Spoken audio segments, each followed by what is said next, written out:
everyone what happened at Drake's Spine. And I'm going to need Otto's help.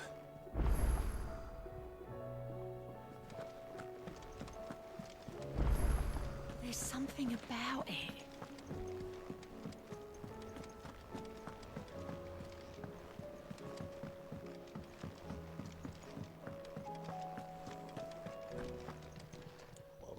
Still alive, are you? Going purse weighing you down? It'd better all be here. You're rubbing me blind, you know. Finished, are you? Yep. What do you want?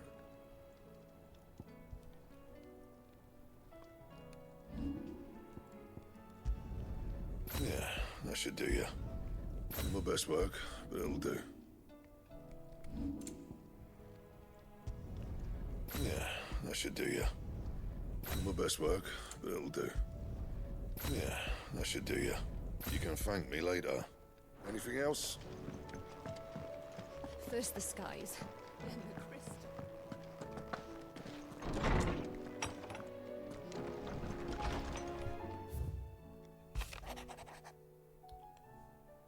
Slow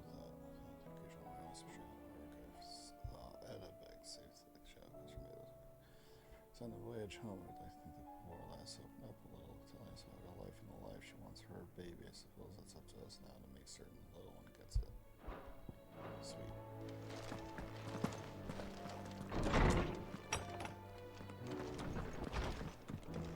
Sure there's maybe a last set.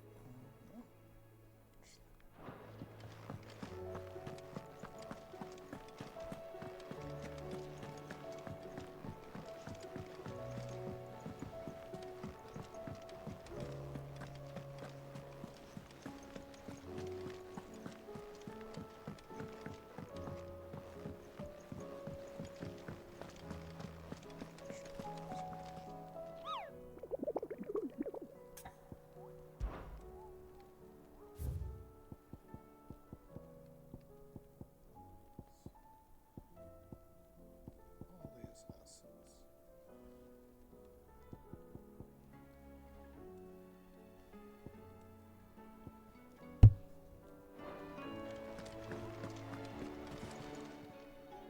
How may I help you today, Clive?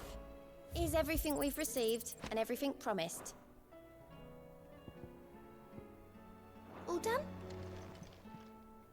Fancy a look at the list, do you? Quick look. Think you can help?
who's here to meet us.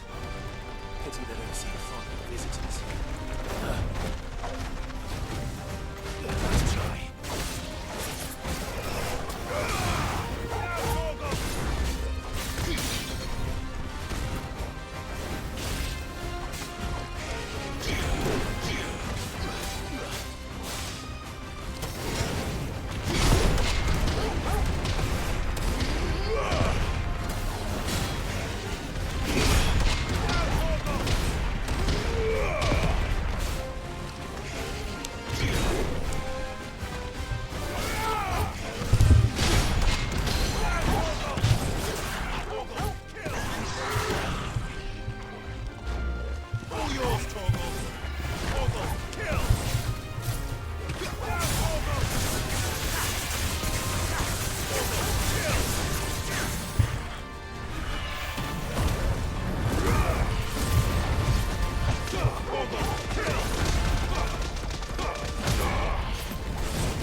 I needed that.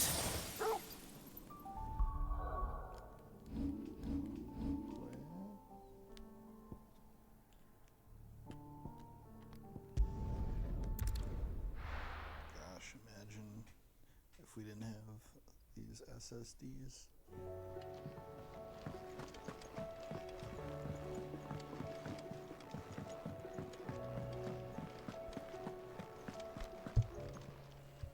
Clive. Go on then. You'll not find a better price than that. Finished, are you?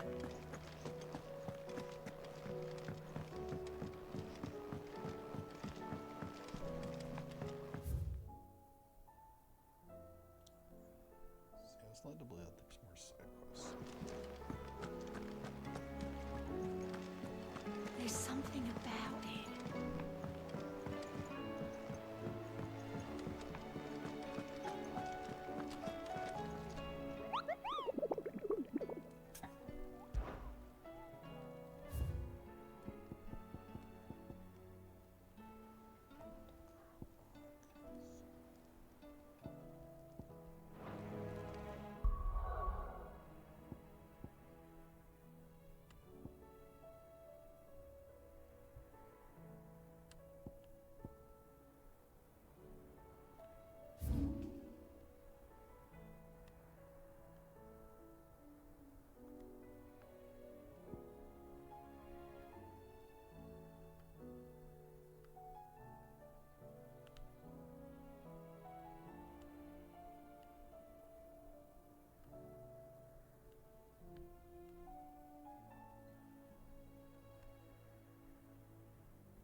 Run like the wind.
Straight home now.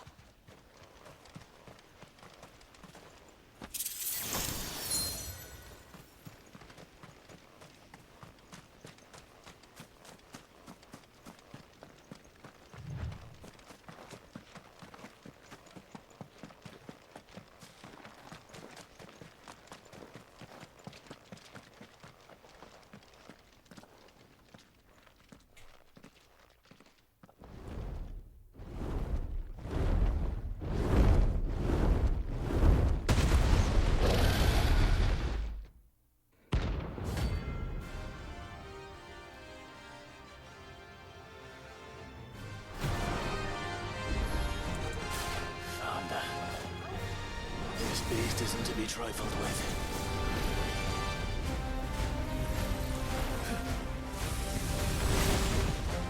Too slow.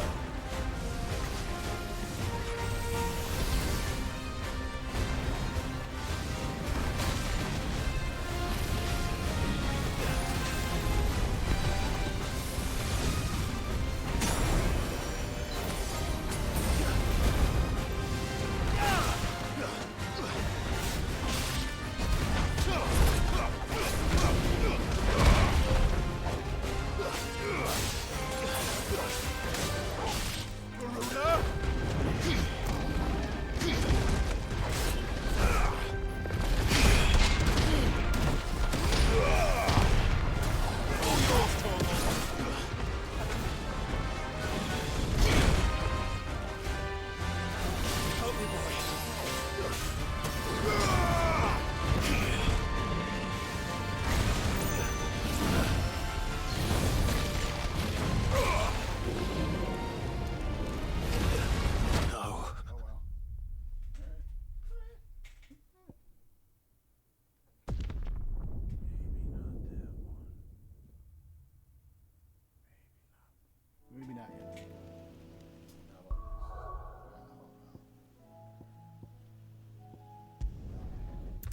years, 5 years. So maybe not.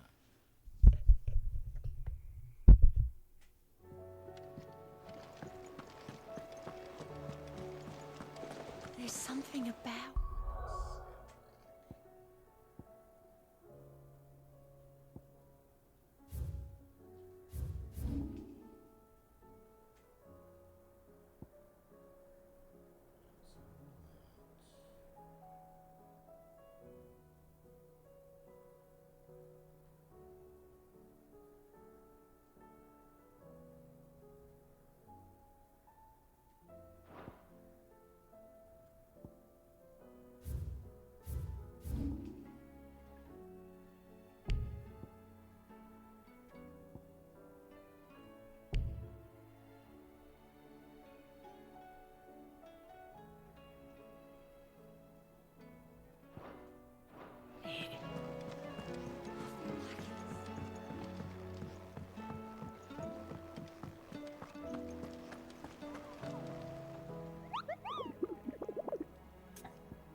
held it across the strait.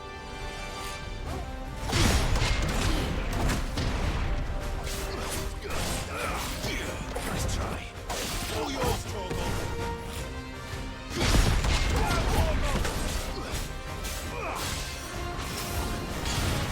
All yours, Torgal.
Your journey ends here.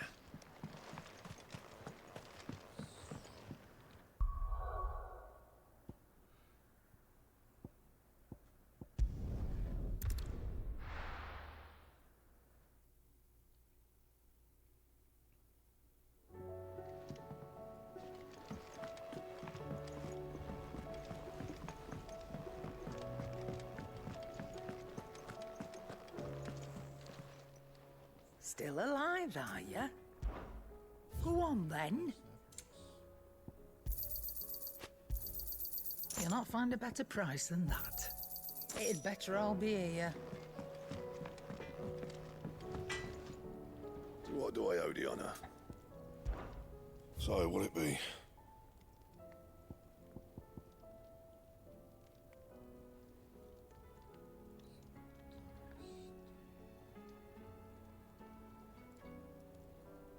Anything else?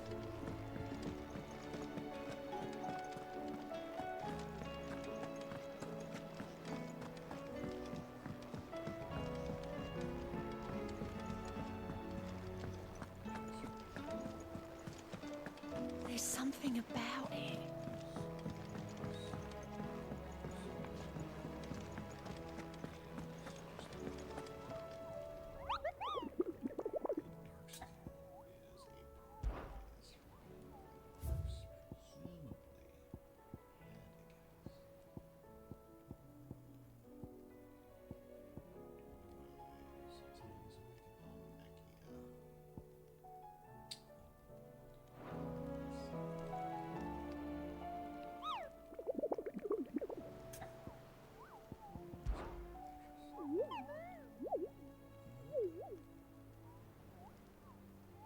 Through Orcish lands.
Good girl.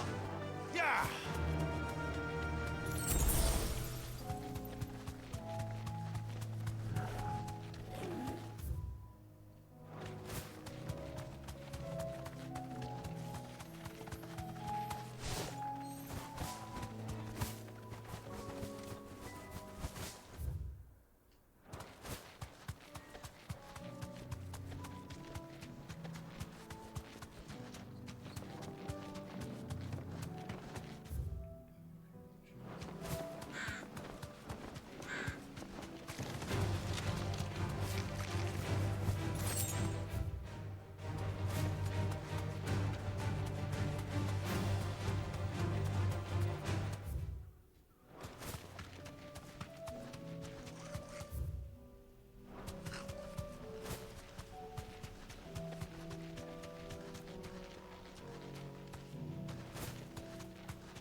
That'll do, girl.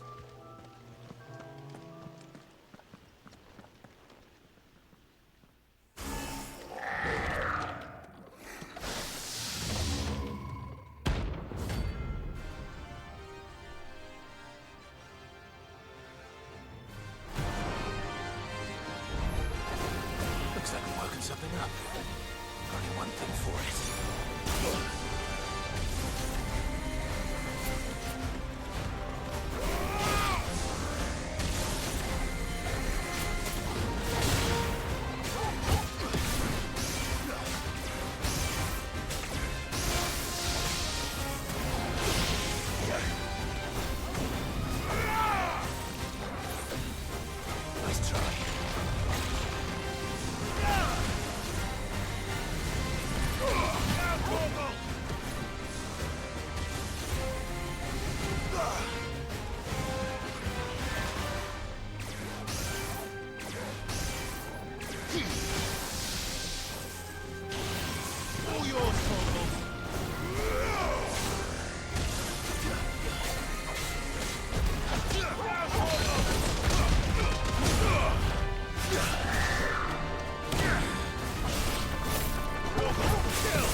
Nice try. Too slow.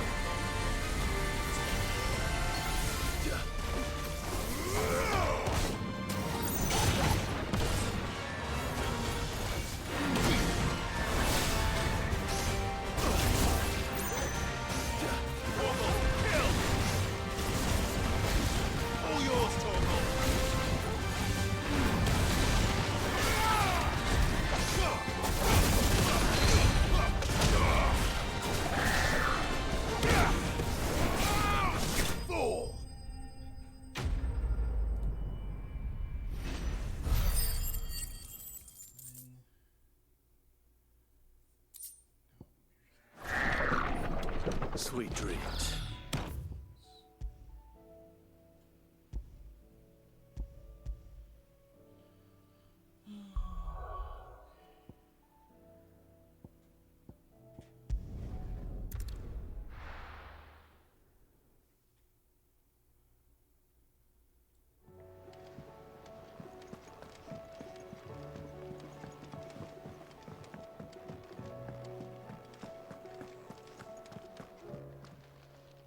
Clive. If you're gonna buy something, be quick about it. You'll not find a better price than that.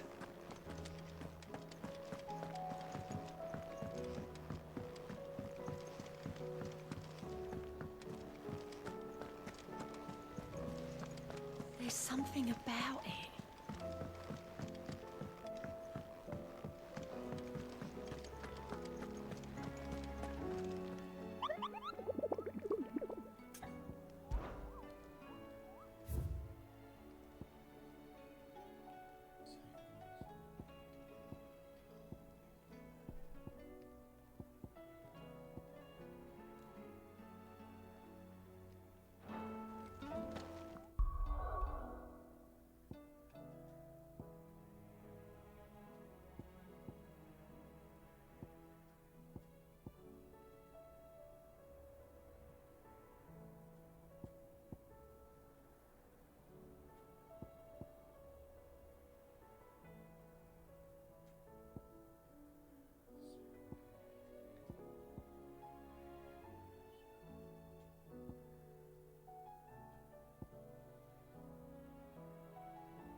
here. I needed that.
There's something about it.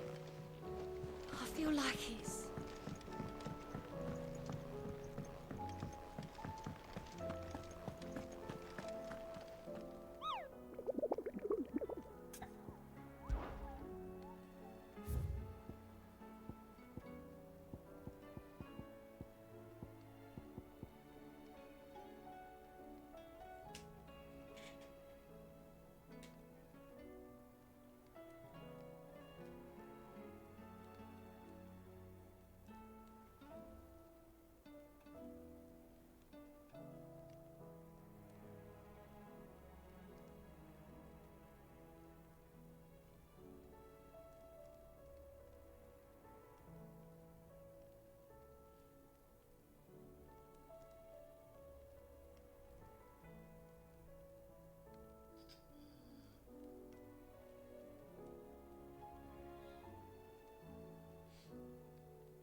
Welcome to the Patron's Whisper.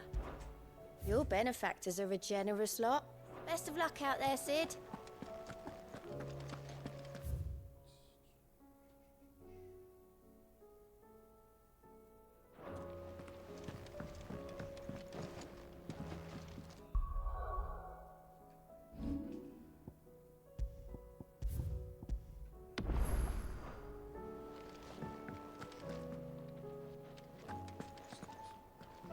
Still alive, I see. Something tells me that eyesore on the horizon is your doing. How'd you manage that? It's a long story. One that I'd rather only tell once. Right. All hands on deck, then.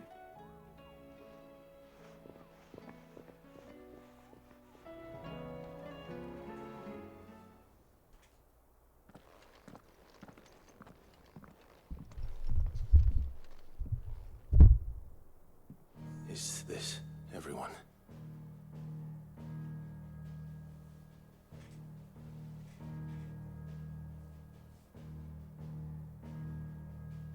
As I'm sure you've all guessed, the crystal which now commands the eastern skies was summoned by Ultima.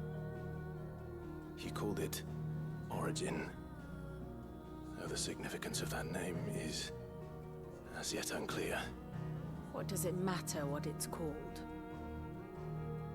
Its emergence tore Twinside asunder and wiped my homeland from the map.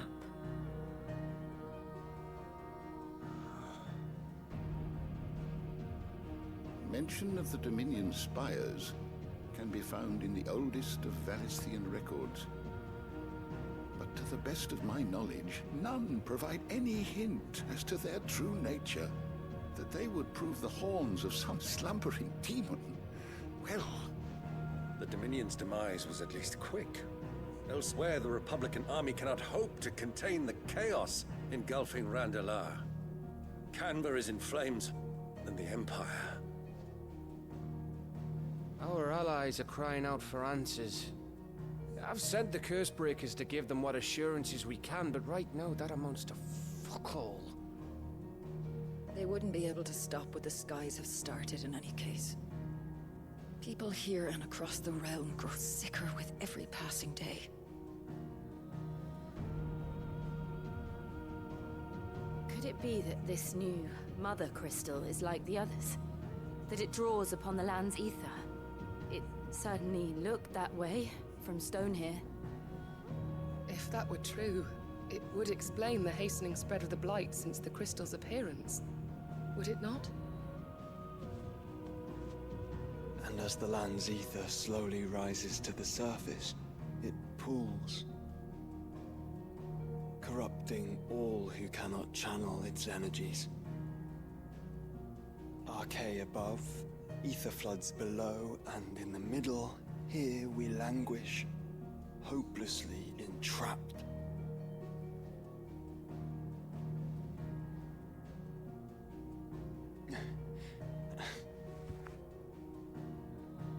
It's all right. When we faced him at Stone here, Ultima told us his true power quickens in the Halls of Origin. Needless to say, we cannot allow that to continue. If we are to stop him, we will have to find a way into the crystal. How are we gonna manage that then? It's up in the sky. And fast as she is, the Enterprise can't fly.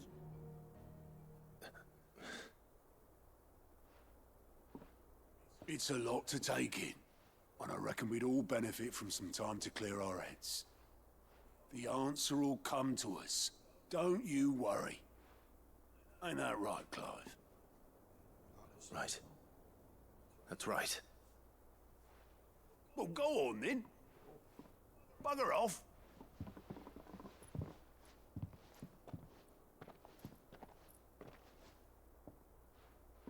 Same goes for you, Clive. You won't solve anything like this. Trust me. Go and get some fresh air, eh?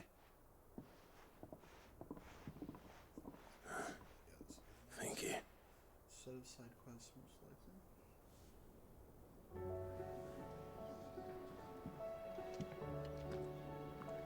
Joshua seemed upset.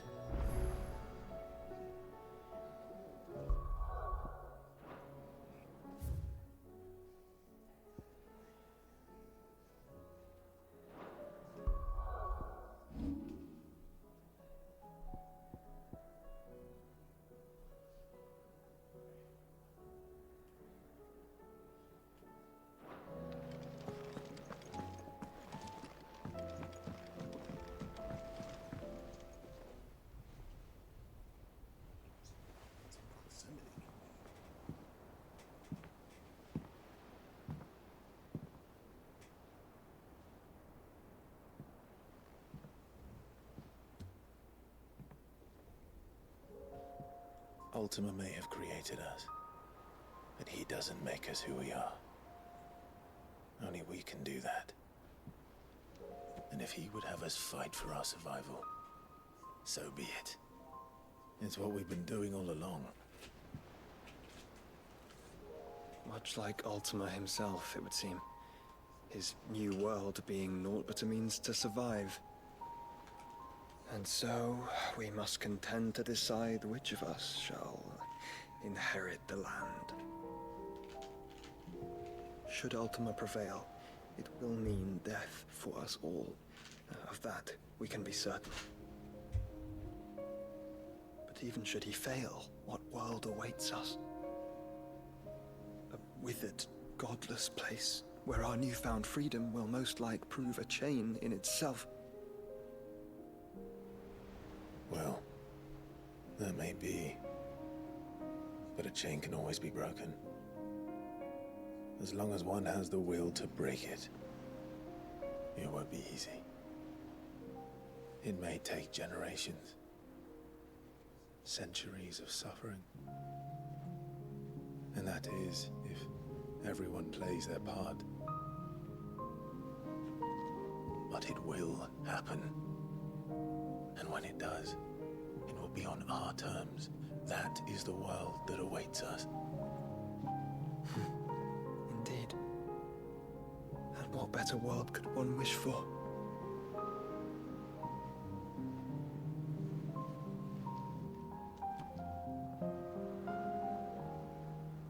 But first, we have to reach that crystal. Then it's a good thing I have wings. You can barely stand, let alone fly. And only the Founder knows what horrors await in those skies. You certain about this? Am I certain? I am the Phoenix. I will do what I must. This is our fight. Remember?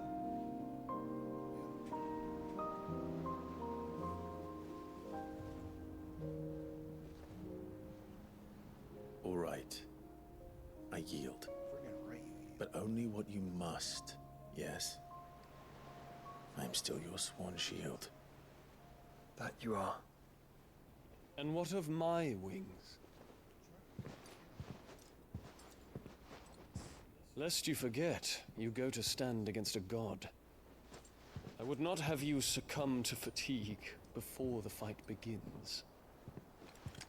Ifrit, your brother mentioned that some few of the dominants who had lost their power to you were still able to prime. Is that true? It is.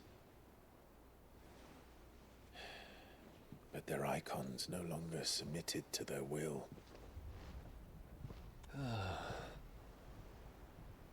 Then mine will have to be stronger. That you both might save your strength for the battle to come. You don't have to do this. If you do, there's a chance you might lose all you have left. And what have I but regret? My life ended in the Dominion. I fear death no more. Besides, I would have words with Ultima. He has much to answer for.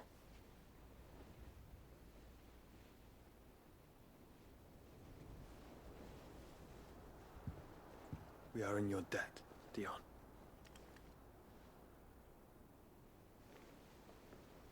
We can speak of debts when this is over.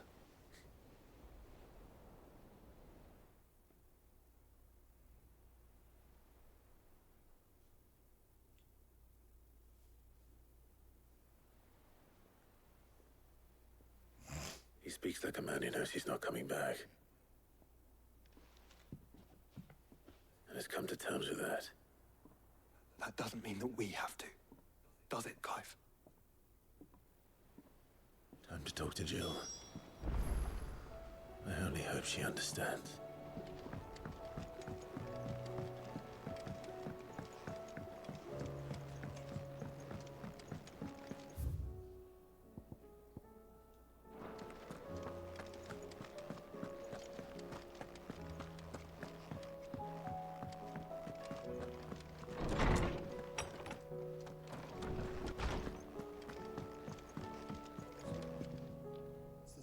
Purpose that this little Persia is.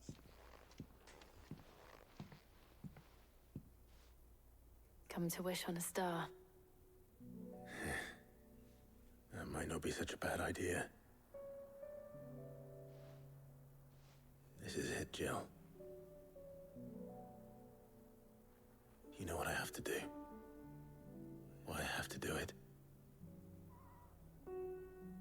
There's no turning back now. This is where our journey was leading us. Where it will end, for better or worse. I could pray to Metia for you.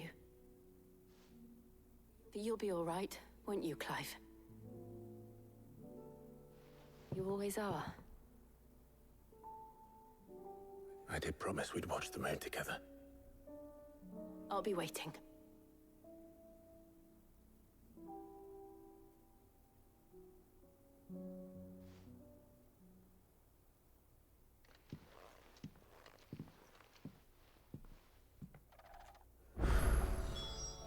It's almost time. Better make sure I haven't forgotten anything.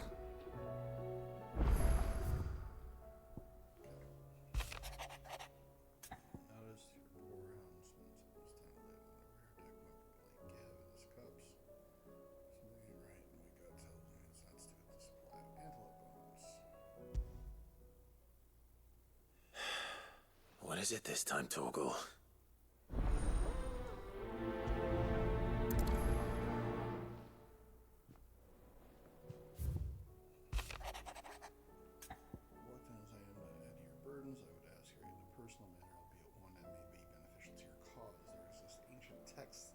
So injurious to modern thought that mere possession is deemed a crime, and it was a chance encounter with one such tome from a distance that sparked within me the scholastic curiosity which burns to this very day. I wish to enlist your aid in reclaiming the text. Should you require further incentive, know that I am willing to offer compensation for services rendered. Something tells me this is no mere adventure story.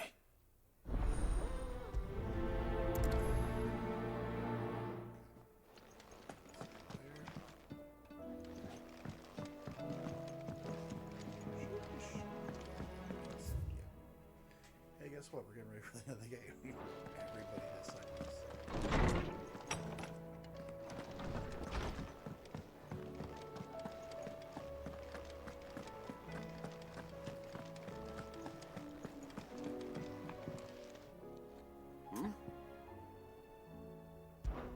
Clive, my boy!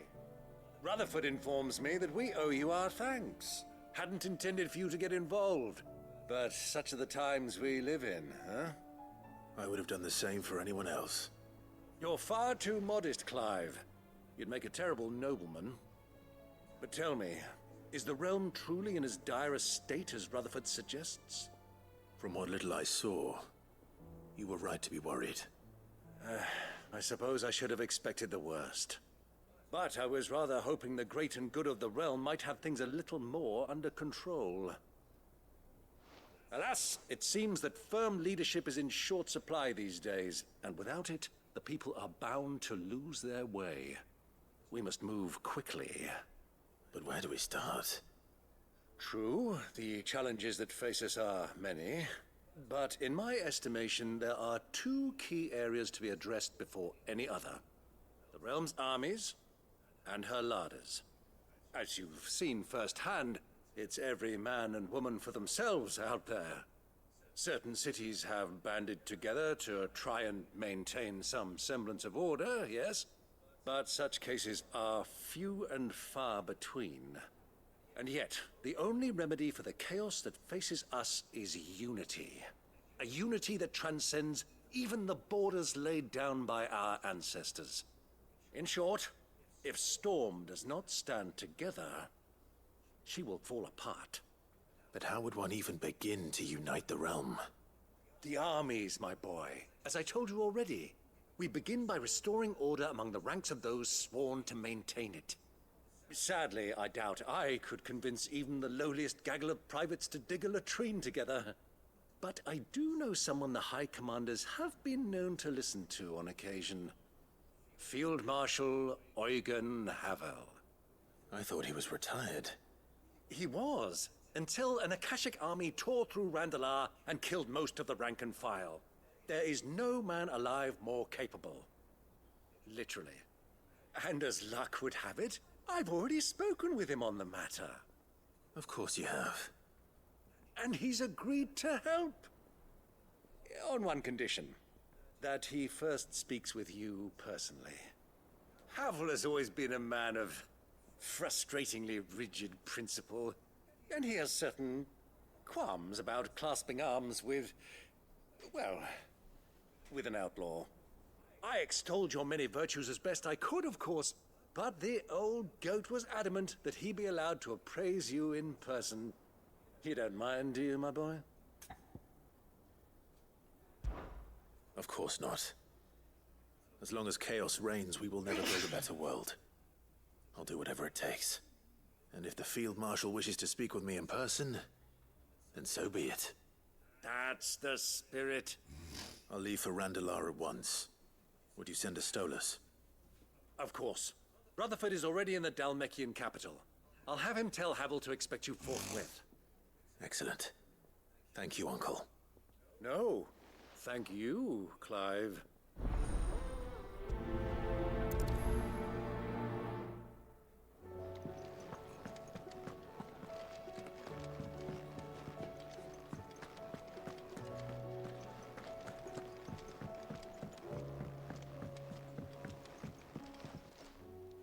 Ah, Clive. Joshua, what's wrong? And don't say nothing. It's not nothing. I've received word from Cyril. The Undying have found Father's will, or something akin to it. His will? How? And where? In the crypt beneath Rosalith Castle. After Kupka was kind enough to drive out the Imperials, the Undying took the opportunity to recover what relics of the Duchy yet remained.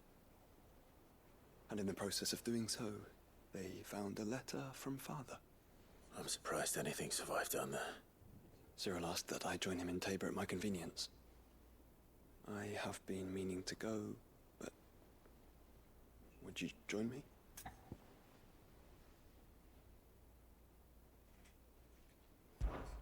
Of course.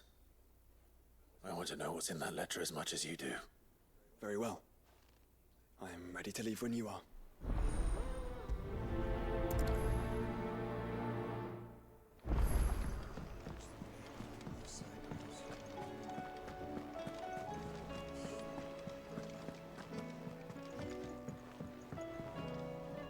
Sid, do you have a moment? By all means. It's my old master. Seems there's no escaping her. She found some way to send me a letter. And something else. Records from a Waluda prison. Seems they were keeping a lot of bearers there. How did she come by such a thing? Finding bearers always was her strong point. And it seems the cells of Balmung Dark are full of them. Foreign captives, the masterless. Bearers no one would miss. And even better for her, bearers with no one to look after them. When ether started lapping at the walls, the jailers fled. Leaving the bearers to be liberated by whoever happened to come along next. Sid, I'd like to believe that I've earned your trust by now. And while I'm well aware that you've forbidden Cursebreakers from traveling to Waloed, I can't let those bearers die in their cells. I'd rather risk shipwreck on the Shadow Coast than leave them to starve. We'll be needing the Enterprise if we're going to navigate the Narrow. Does that mean...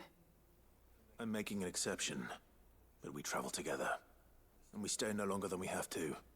Ash is an inhospitable place at the best of times. We save as many as we can, and we leave. Thank you, Sid.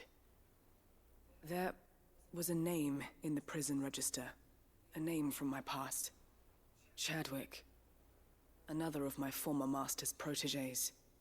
A gifted soldier, and the closest thing I had to family. The thought of him held captive in that place. He must be very important to you. He was. Is. Then we find him.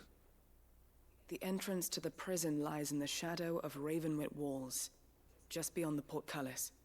We should head there as quickly as we can. I only pray there are still bearers alive to save. As do I, Doris.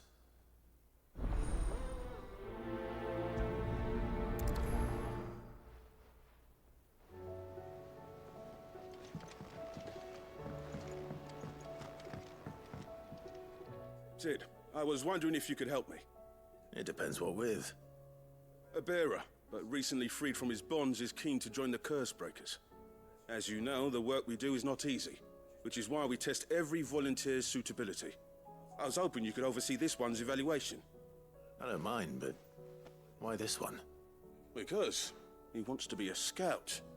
Our ranks are filled with men and women capable of breaking chains and putting slavers to the sword. But scouting? We're few with the nose for that, which is why we still rely so heavily on Gav. And since he accompanies you on so many of your missions, I thought you might be better placed to recognize the traits in him that we should look for in those who'd fill his boots. Sounds reasonable. So you're happy to oversee the boys' test, then? One can never have too many scouts. Truer words, Sid. I'll let the initiate know that you'll be attending his trial, and that he is to proceed directly to Northreach in readiness. No time like the present, eh? No time like the present. I'll await you there.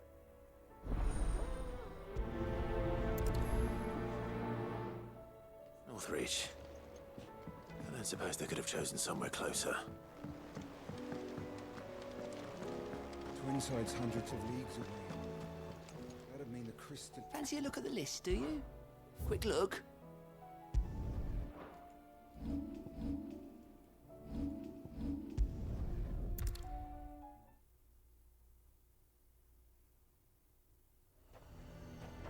Nazaire might at least have mentioned where in Northreach he'd be testing this recruit. Well met, Sid. This is the initiate. Ember, present yourself. At your service, Master. Please, just Sid. There are no masters here. Your life is your own. Oh, of course. Thank you, Sid. The sergeant says you'll be evaluating me at my trial. To become a scout, yes. You are aware of the dangers inherent in that role. I am. But I swore I'd face them. Just like the man who saved my life. Who would that be? Gav. It was him who found me and freed me. No magic, no support, just one man and his nose. Came and sniffed me out. It taught me what one man can do if he puts his mind to it. And I've been training ever since, so that one day I can be someone's saviour, just like Gav was mine. I'm sure he'd be flattered. You clearly have good intentions, Ember. And it sounds like you're under no illusions. Stick to this path and you'll make a fine Cursebreaker. So, what? Have I passed? You haven't even started yet. Now listen.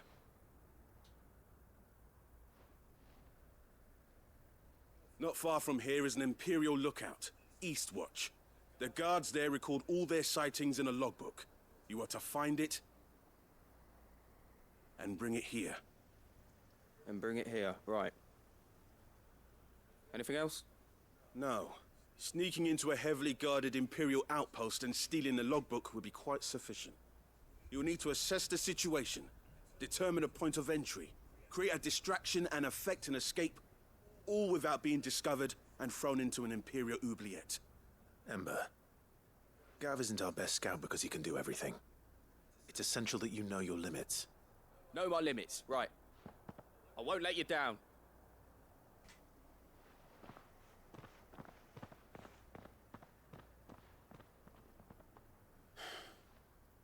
It shouldn't be as dangerous as I made out.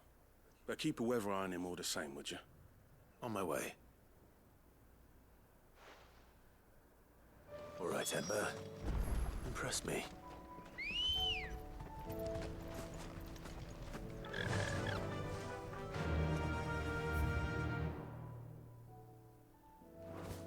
Run like the wind.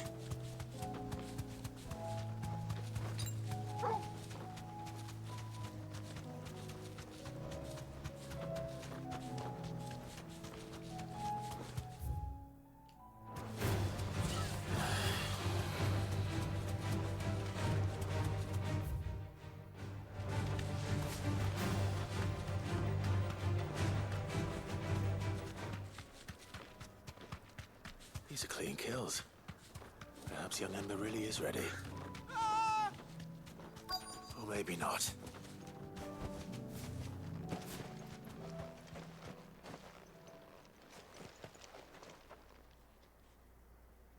Damn it.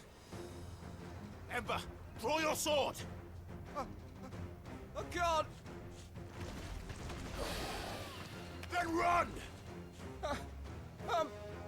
If you want him, you'll have to go through me.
Ember, are you...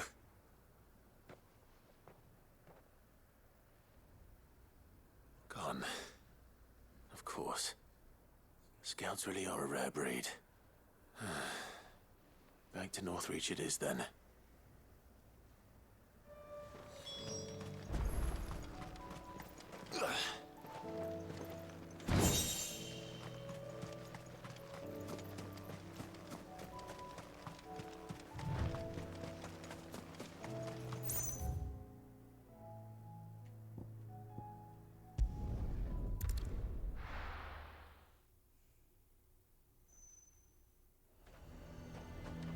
A fortress?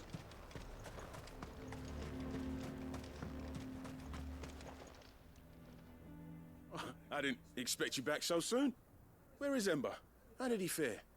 I thought I'd find him with you. He must have fled.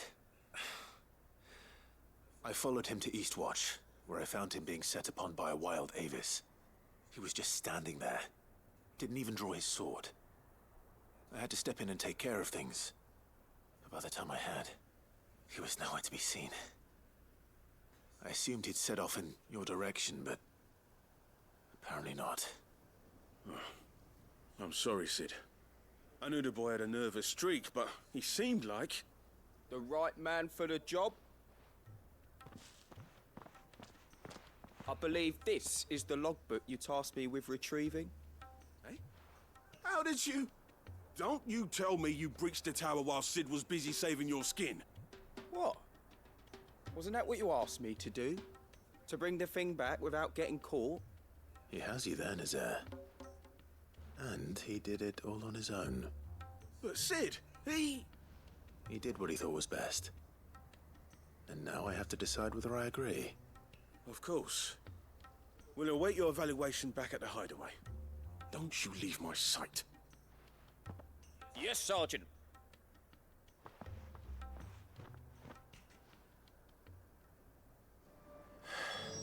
This won't be an easy decision.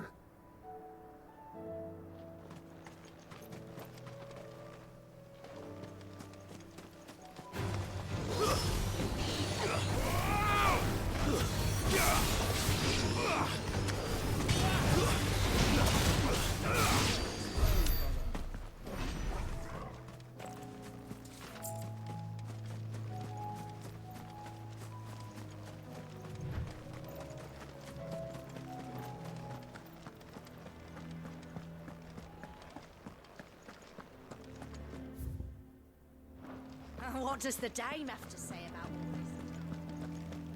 I would speak with this Duke. Saw the captain just now. Your town needs you.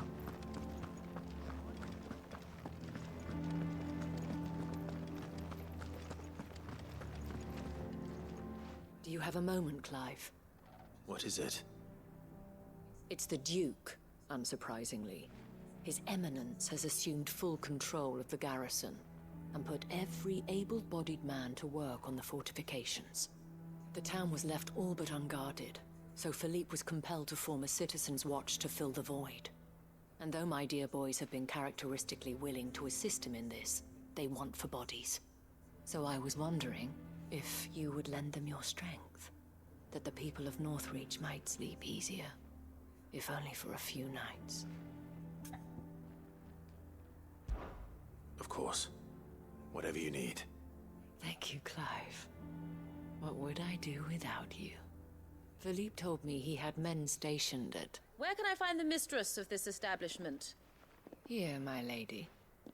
To whom do I have the pleasure of speaking?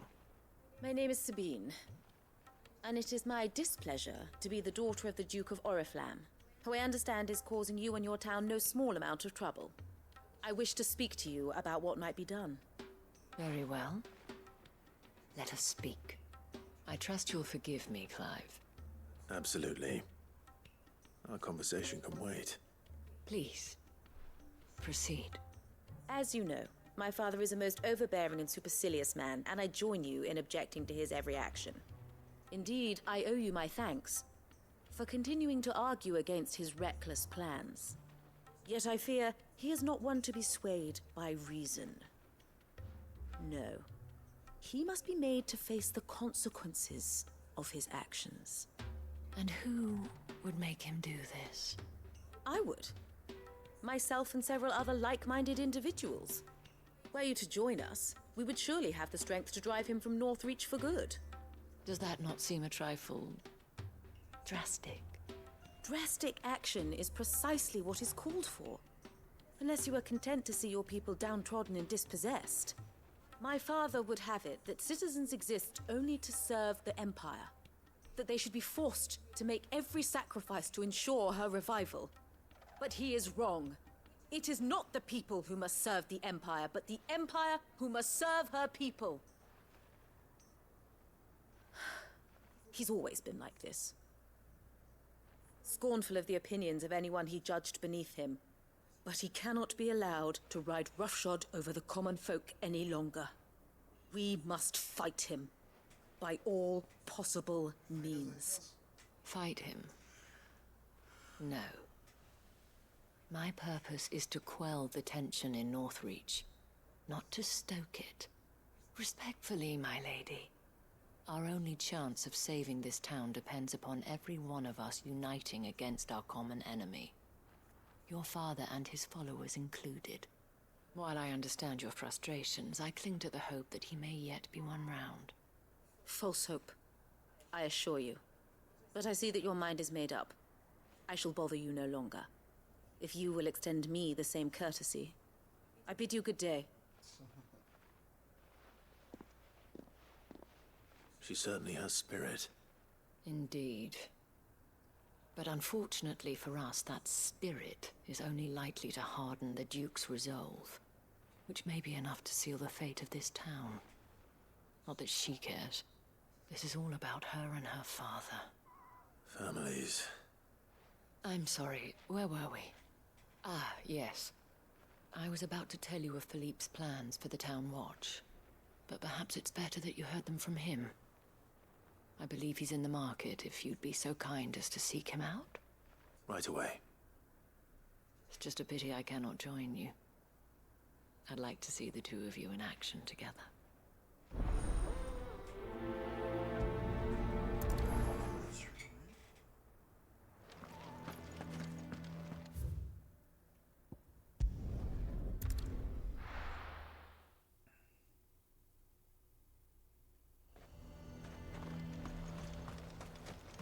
He'd have our coin. I've stopped enough. So you are content to abandon... Please, I beseech you. If you are a true son of Northreach, you must fight to defend your home. That's exactly what I am doing, milady. Or trying to, at least. The land is crawling with fiends, and someone has to keep watch. Even when our true enemy is hiding in the garrison? Fine. You're not the only able-bodied man in Northreach. Thank you so much for your help.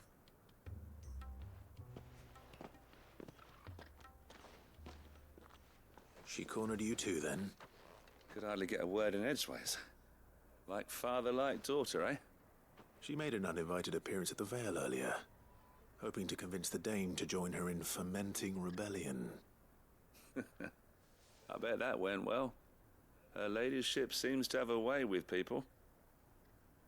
Anyway, what brings you here? Our mutual friend thought you might welcome some help. Oh, she did she? Right as always. In fact, you're just the man. We've had some reports, you see. Sightings of, you know what. They're back. Seems that way. All over, too. We haven't been able to confirm anything yet, but if you're willing, you could go and see what's what. Right. Where should I look? You know Grieger's Weep? One of the sightings places them somewhere on its shores. I'm on my way. Thank you, Clive. I'll look into one of the other sightings. Let's rendezvous back here later.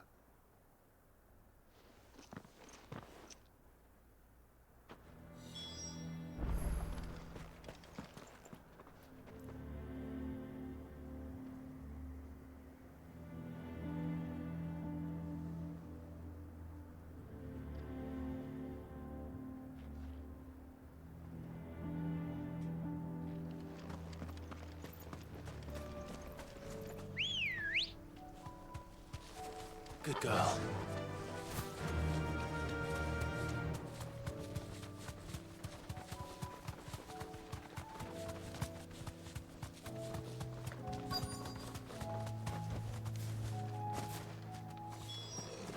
Damn it. The reports were true. I need to stop them before they get to the town.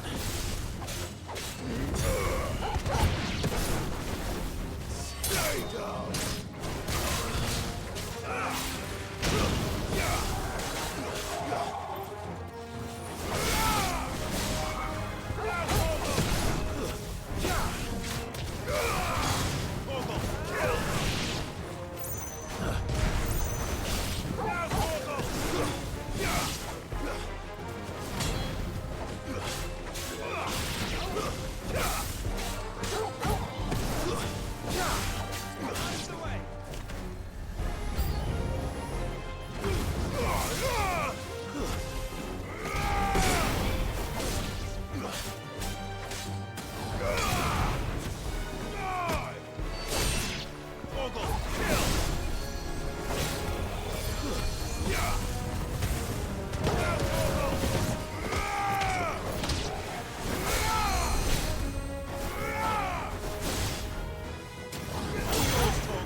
This one. Now, Torgal! Stay down!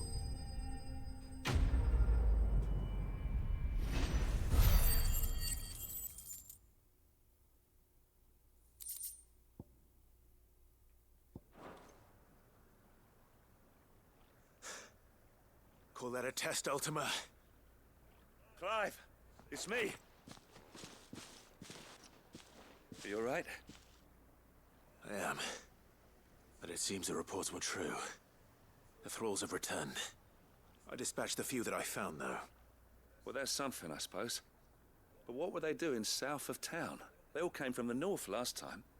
We might be able to fend off an attack from one side or the other, but from both? Do you have eyes in the north? Some. I should probably go and have a look, though, just to be sure. Now, you head back to Northreach. I want you there just in case war breaks out while I'm away. What do you mean? Her ladyship's been busy working her magic on the townspeople, stirring up ill feeling towards her father. But she'll have her marching on the barracks if we're not careful. What? This is exactly what the Dane was afraid of. I'll do what I can to calm things down. Be careful out there, all right? Don't worry, I'm not like you. One sniff of those things and I'm running back to town screaming blue murder.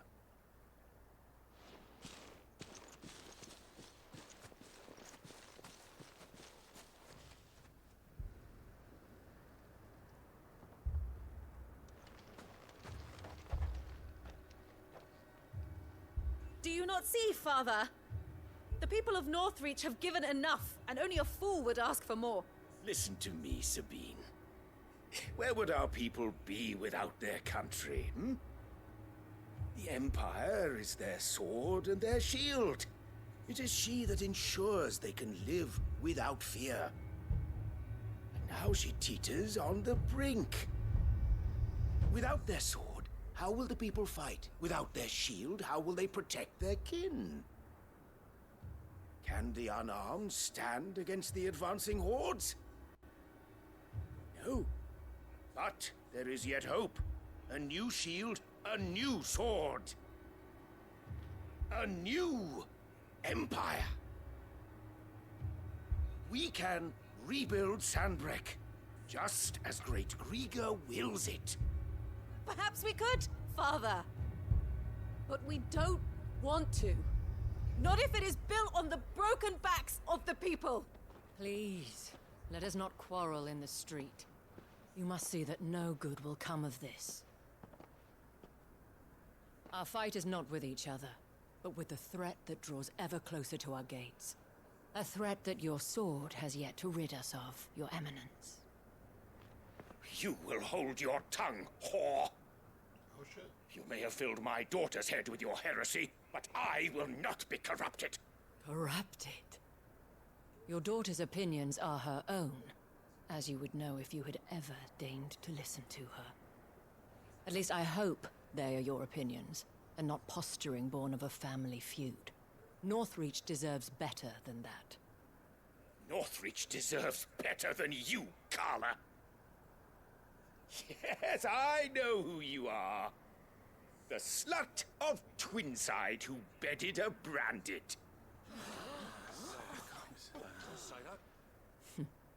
Jealous, are you? That a woman might choose a bearer over a pious man of Griega. Clive! I met a swarm of thralls coming south from Oriflamme. Hundreds of them. Too many to count. No. Work on the fortifications has scarcely begun.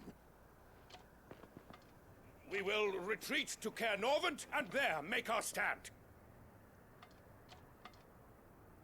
Did you hear me? That was an order! While this is but a heartfelt plea, let us make our stand here and protect our homes. Protect those that we love. Together, for Northreach!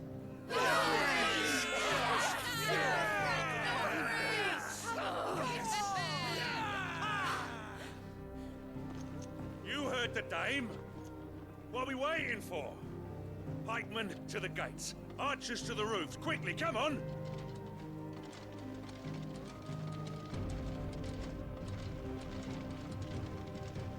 But she is but a common... whore, yes. And we'd follow her to the gates of hell.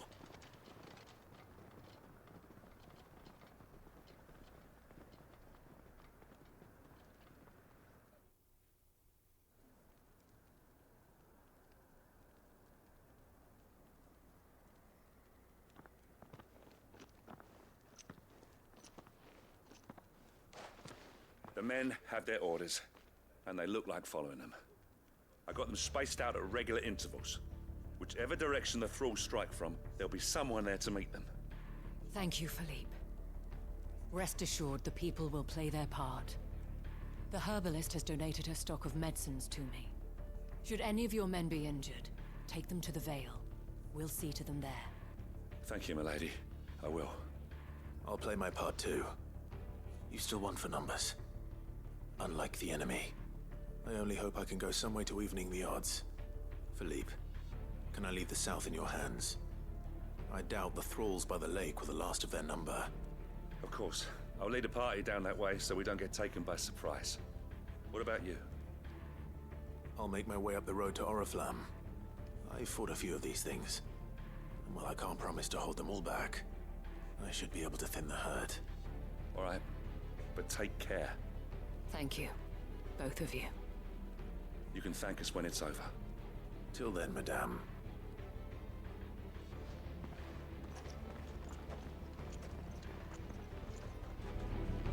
When the fighting begins...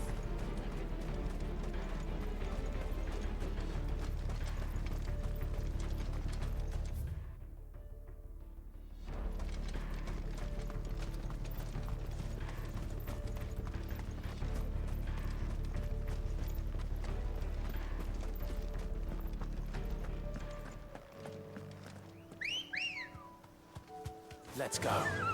Faster!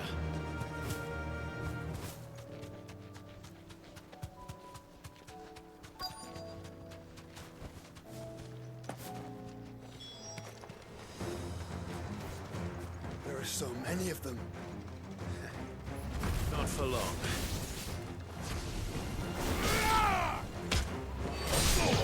Kill!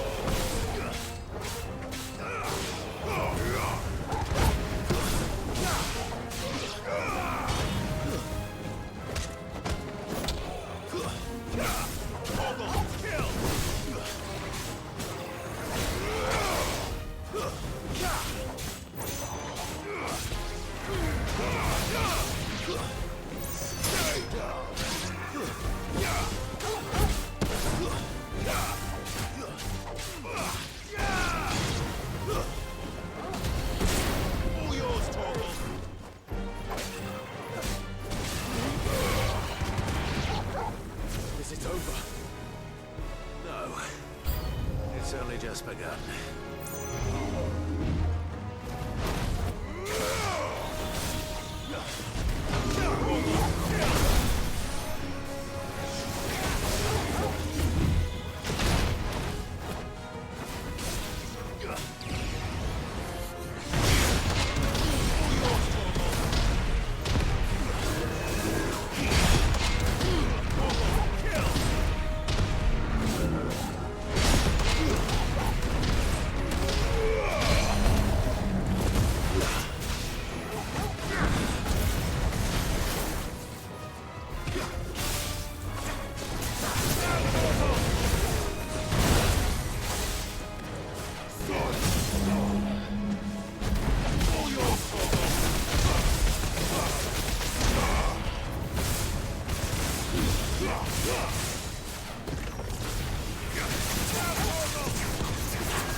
Finished.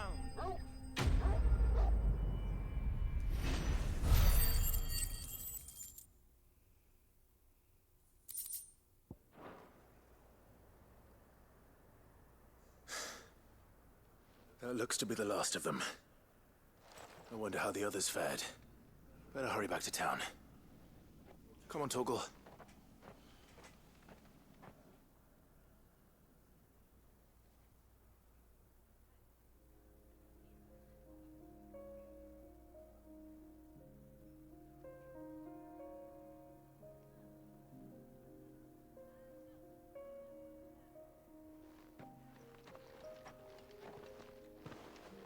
Clive, it's good to see you.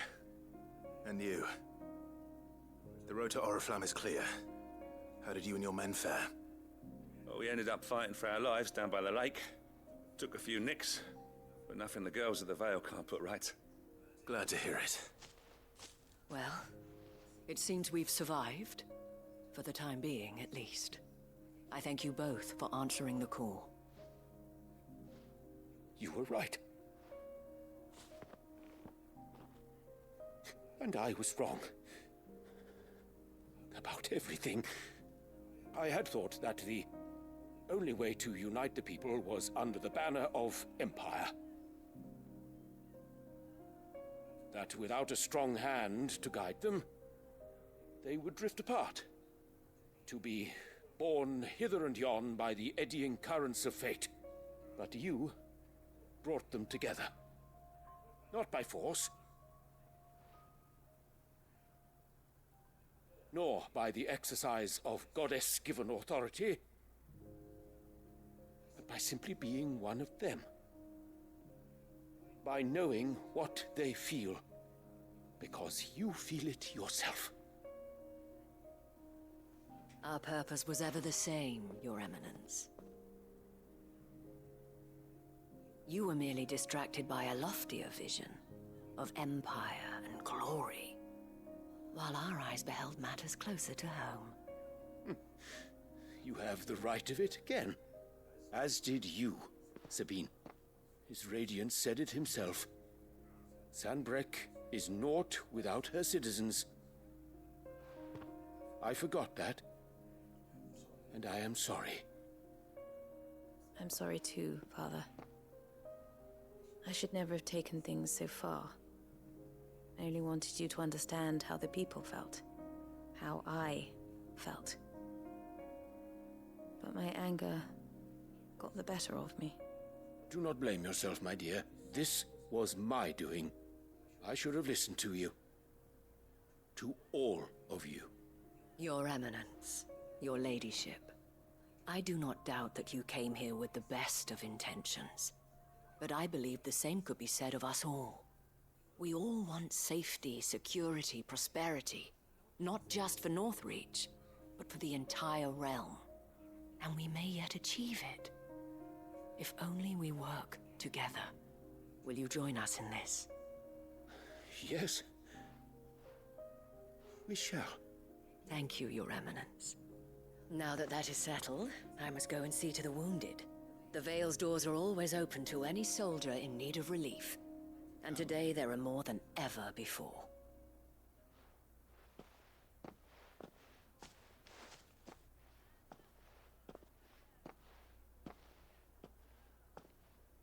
Madame Isabel is a rare soul indeed. In these dark times, I see that it is not men like me who should lead the realm, but women like her. You're right. If only I'd listened to her when I had the chance. Forgive me for saying so, milady, but you still do. The Dame said it herself. We can turn things around. We just have to work together. And that goes for you, too. You're one of us now. One of you. Well said, Captain. Let this be a new beginning. Not only for Sanbreque, but for us. Well, since there's nothing more to be done here, I should see if Isabel needs any help moving the wounded.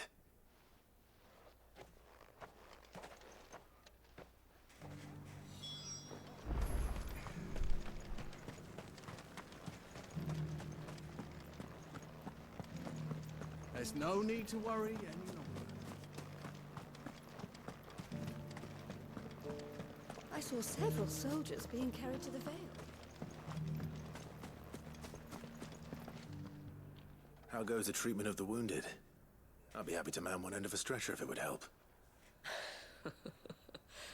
You've helped quite enough for one day, Clive. Thank you. Don't mention it. Oh, but I must. After all you've done for this town, it is the very least you deserve. Tell me, if Northreach had fallen, what would you have done? A woman of your means could find a home anywhere in the realm, but I sense you would rather have died here. It's a long story. For you, madame, I have all the time in the world. I've settled down with Jill. Very well. Long ago, I had a life in the Crystalline Dominion. I was Carla then, courtesan to the nobility. So sought after was I that it was only they who could afford my time. Alas, those halcyon days were not to last. For naive as I was, I fell in love with a bearer. He was my master's guard, the gentlest man I have ever known. After they discovered us together, he was whipped bloody and forbidden from ever looking at me again. And so we fled. Not that we had anywhere to flee to. We wandered, aimless and starving, half dreading, half praying that the next day would be our last. Until we found ourselves here, in Northreach. It was the Vale that took us in, that fed us, clothed us, and healed our hurts. Those that could be healed, at least. My love was already too far gone. He passed away. He did. Not long after we arrived. But at least we were able to share a few moments of peace before the end. It was the greatest gift I have ever received. But the generosity of this town and her people did not end there. The men and women of the Vale supported me through my grief. Shared in it, though I was still a stranger to them. They treated me like a sister. And so I swore that I would always do the same. That I would return the kindness that Northreach showed me. That I would repay my debt to the Vale.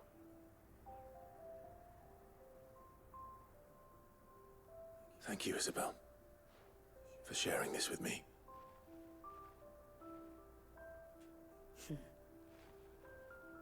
You're a lot like him, you know. Perhaps that is why I have such a soft spot for you. Never stop fighting, Clive. And I shan't either. I know that it will not be easy to keep Northreach together. But our efforts will be rewarded. Just look at us now. The people, the soldiers, even the Duke of Oriflamme and his daughter, all united in defense of this town that we have come to call our home. And what of you? Can we count on your support too? Always.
Doris is waiting for me near Balmung Dark.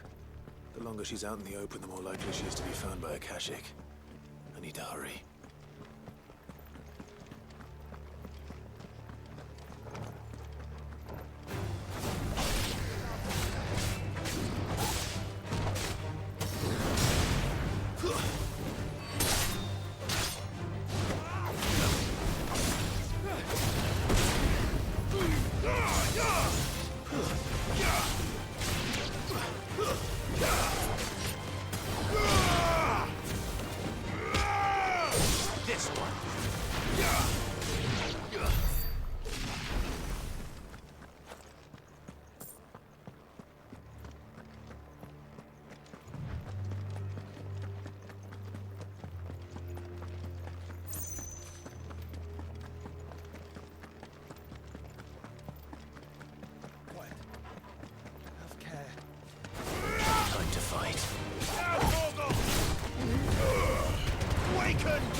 There were no guards, I take it.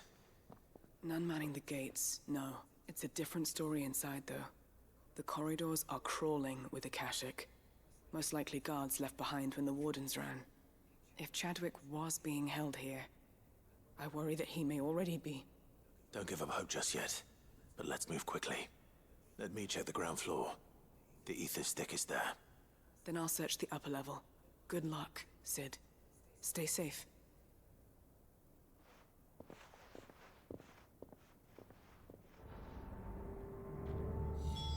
Just how bad are the floods inside the walls? Bad enough to turn a bearer. I hope not. We're risking a lot just being here. Better keep my eyes open for signs of life.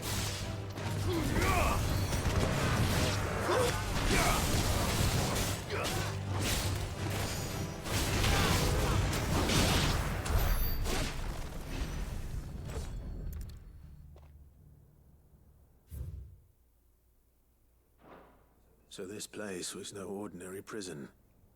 And I doubt they'll have taken the creature with them when they fled.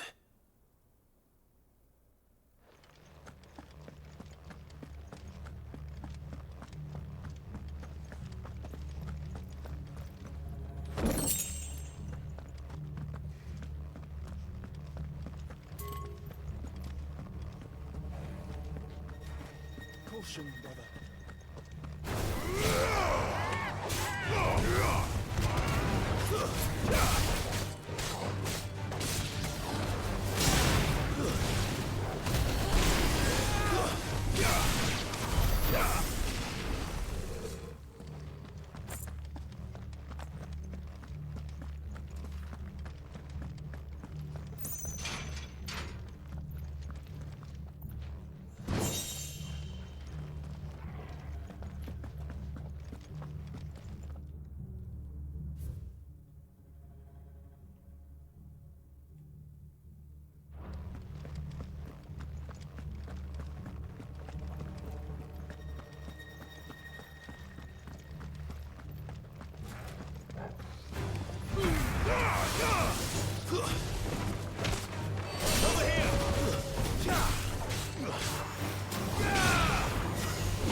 No sign of any bearers yet.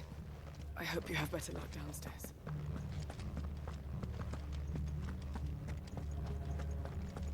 Quiet. Have care. Have care.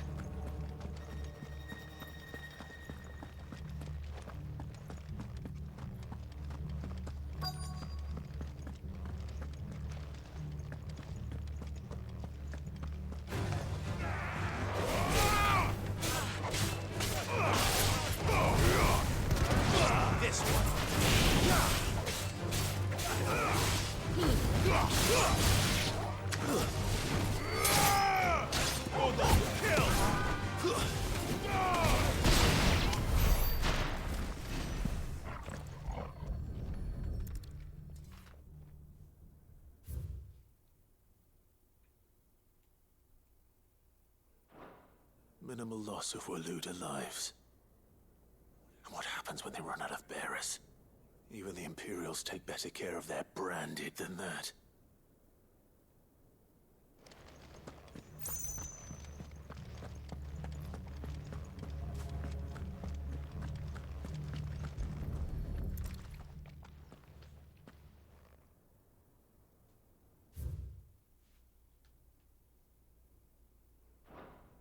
They were feeding bearers to it. This is even worse than I'd feared. Nothing but a caching down here. Hopefully things are looking better upstairs. I should go and see how Doris is getting on.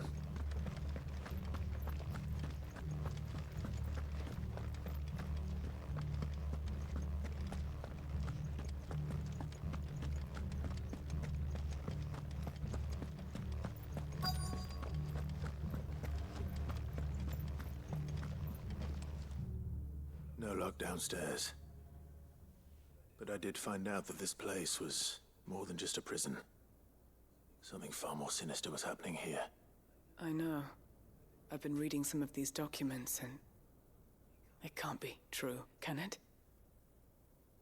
Bearers die every day in service of their masters, but this is so much worse. Pitting bearers against a wild beast armed with nothing but their wits? And all in order to bring about more death. And not just those who could fight, but the elderly, children even. And those who wouldn't or couldn't were disposed of. Whatever that means. I'm afraid it means they were fed to the monstrosity they kept here. Then we're too late.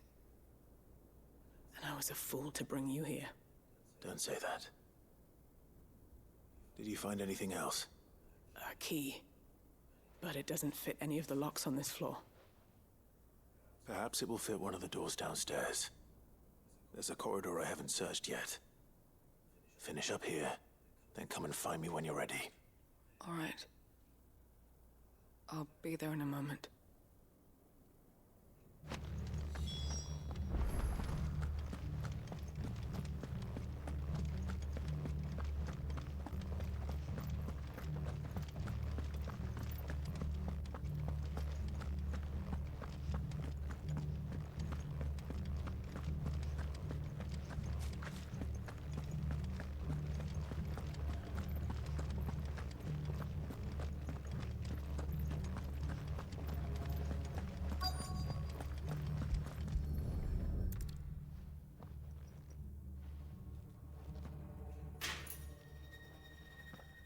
Let's see what we can find down here.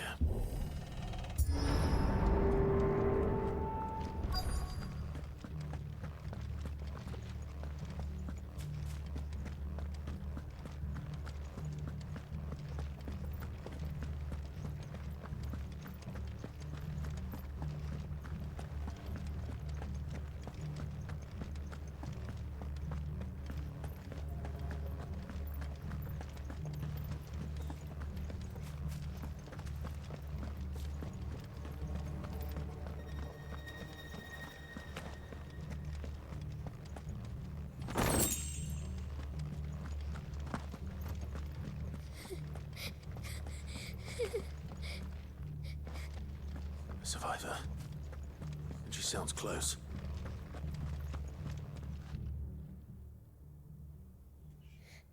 Who are you? There's no need to be afraid. Are you alone?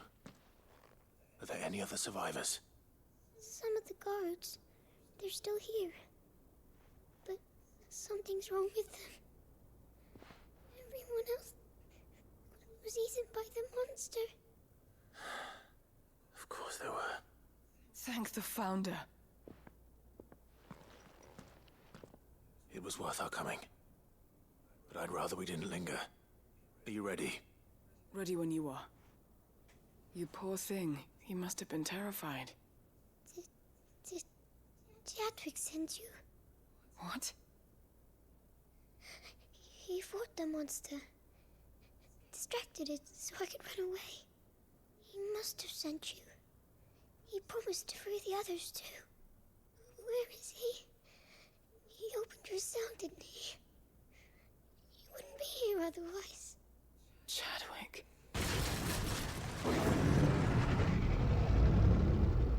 Was that? Monster's back! Chadwick, help! We have to get out of here. Doris, keep the girl safe. All right. You put that bearer-eating bastard in the ground.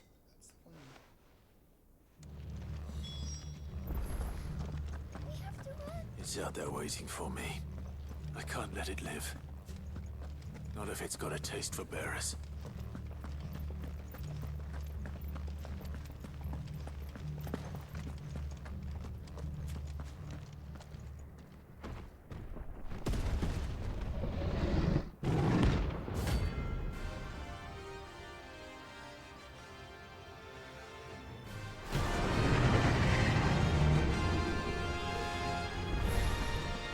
The beast will wreak havoc if it ever leaves the prison.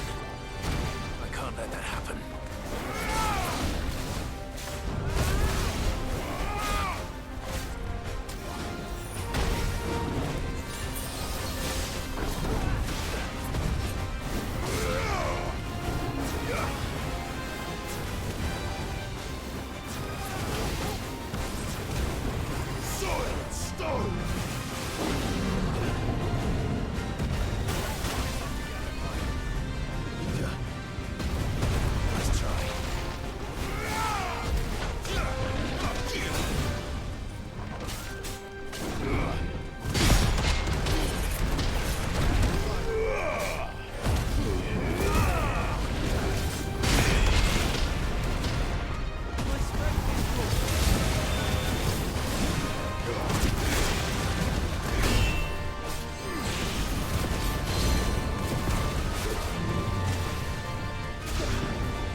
Finally. Sid, are you hurt? I'm fine. I think.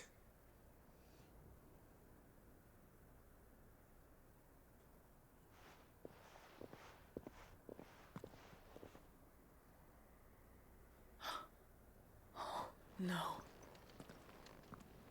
What is it? A diary. I gave it to Chadwick before we went our separate ways. He was here. Do you think that creature? I'm sure he fought bravely to the last.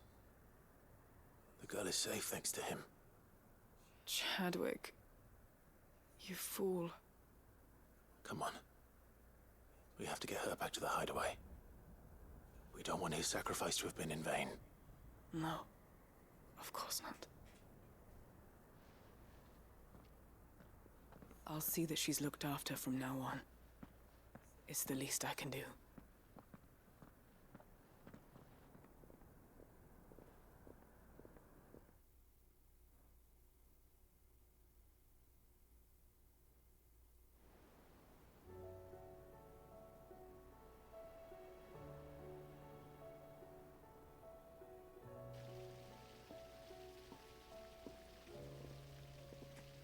From what I hear, you've barely left the girl's side in days. I hope she's recovering from her ordeal. She is. Slowly but surely. She's far tougher than she looks. I thank the flames we found her. If we hadn't... I know. But we did. I'm sorry we weren't able to save Chadwick. There's no need to apologize. Without your help, I would never have found out what happened to him. How he fought to the bitter end to save her. To save Haida Marie. That's the man I remember. The man I thought of as a brother. I wish I could have met him. I'd like to hear more about your past. If you don't mind, that is. Of course. You already met my former master. She trained Chadwick and I to do two things. Kill and obey. We were supposed to be sold to the highest bidder when the time came. But no bid was ever high enough to convince her to part with us. For years, we were her daggers in the shadows. But we could never quite shake our doubts about the things she made us do. And then, one day, we just couldn't do them anymore. So we escaped. But staying together was out of the question. They would have found us too easily. After so many years of training, the pull to serve was always strong. It scared me to think he might have taken another master, become a dagger in someone else's hand. But even in captivity, the battles he fought were his own. And he died not as someone's tool, but as a hero. Haida Marie is proof of that. Bearers can cast off their shackles. And the Cursebreakers will show them how. I'll fight until my dying breath to see it done. For Chadwick, and for all of us. Thank you, Doris. We'll be counting on you.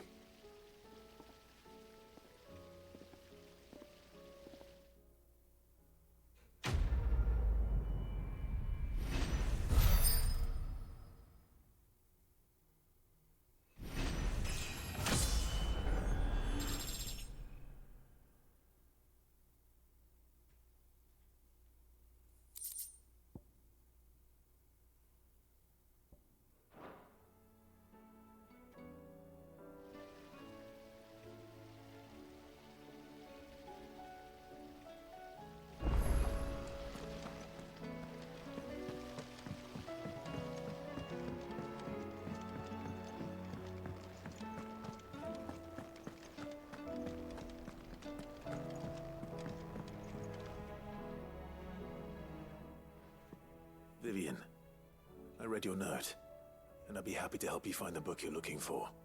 Thank you, Clive. But tracking it down will not be easy. Are you sure? Please. You have always granted me your wisdom and insight whenever I asked. It's only right that I return the favor. Or at least attempt to. You are too kind.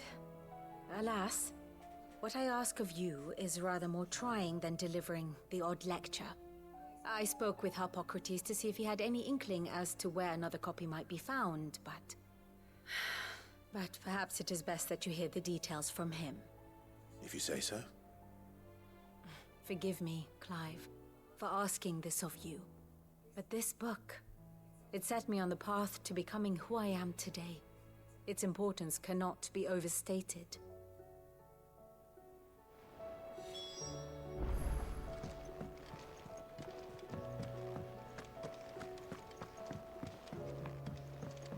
You should have seen him. The thing didn't stand a chance. Welcome back, Sid. Welcome back, Sid. Yes. Welcome back. Trip wasn't too much of a pain in the arse, I hope.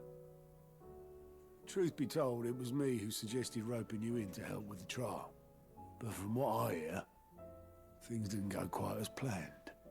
No, they most certainly did not.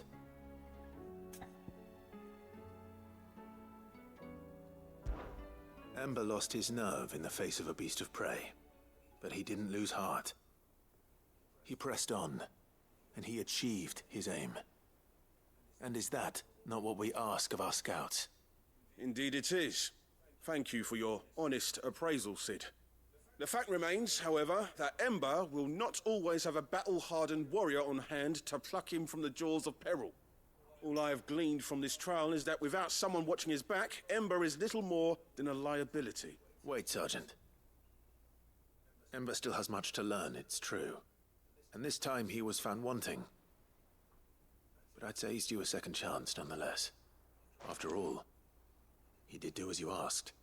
With a bit of hard work, any hand can be made to hold a blade, and any mind can conquer its fears. But a scout's nose is different. You've either got one, or you ain't. And by sniffing out that log, young Ember here has shown he has a conch and a half. Wouldn't do to waste it now, would it? Fine. One more chance. I'll do whatever you ask. I'll spend my days and nights in the pit if I have to. I'll show you. Just you wait. Daft as a brush, that one. But his heart's in the right place. Just like someone else we know. And if you ask me, we've been leaning on him for far too long. That time the curse breakers took some of the weight off his shoulders, I reckon. You couldn't hurt. Just don't tell Gav I said so, will you? I won't have him thinking he's been hard done by. Next thing you know, he'll be asking for a day off. Chance would be a fine thing. Back to work. Forgive me, Sid.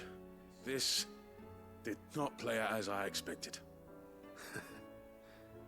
Things really do these days.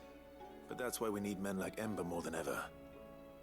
Men who can make the best out of a bad situation. Remember that. I will, Sid. Thank you.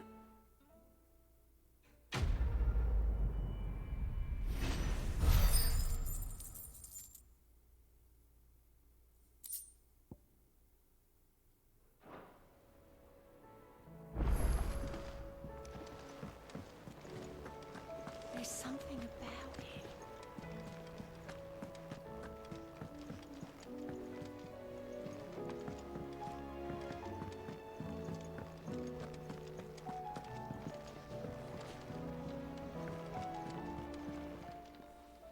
Still alive, are ya? If you're gonna buy something, be quick about it. You're rubbing me blind, you know. It'd better all be here. Is that all? Oh, you alright? Something troubling you? No more than usual. It's just... Etta's baby will be coming soon, and I wanted to make something for it. I'm sure she'd like that. Back in the north, families would always make gifts when a bairn was on the way. I'll let the little tykes know they were welcome in their new homes, like. So, what's the problem? Well, the problem is that Etta's due any day now, and I don't know if I'll be ready in time.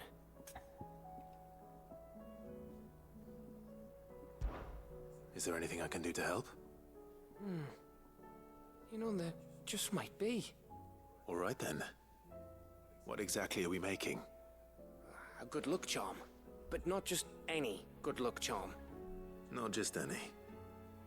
No. One made from the feather of a silver chocobo. There's naught lucky in all the realm, or so we used to say back home anyway. Thing is, they're hard to come by.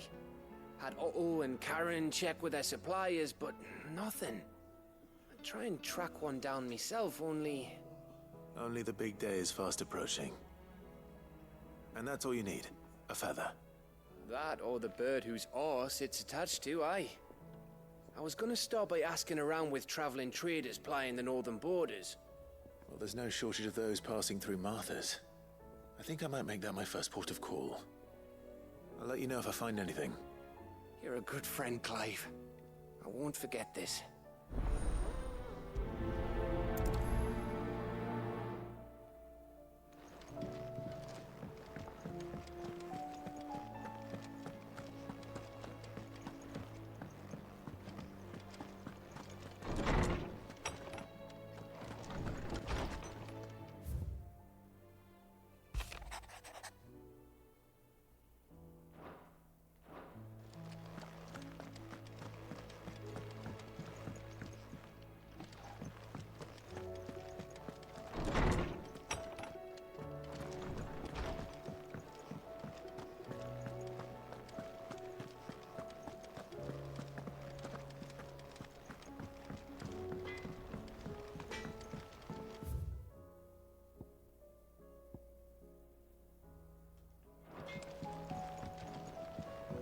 Say what you will, Lady Karen has seen her...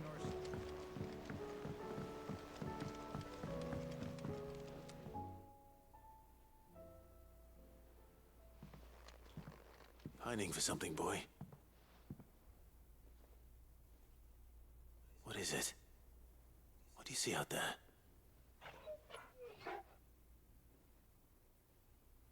I never did ask where you got that anklet of yours. From Sid, that's why. On the day he brought him home. That long ago? And you're only thinking to ask this now? Sid saw that the pup had a habit of gnawing on his leg, since you ask. Clap that there iron on him to keep him from doing it. What was wrong, boy? I'll take like as not. Must have been hard on the poor whelp losing his loving masters at such a young age. Doubly hard in being a frost wolf, torn away from his icons and all. Sid would always tell him, you want that iron gone, you find what it is you're looking for. I reckon what he were looking for was you.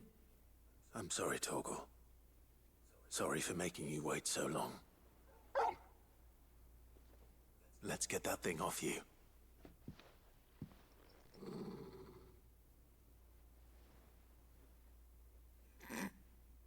Doesn't sound like he wants it off. Indeed. You miss Sid as much as the rest of us, don't you?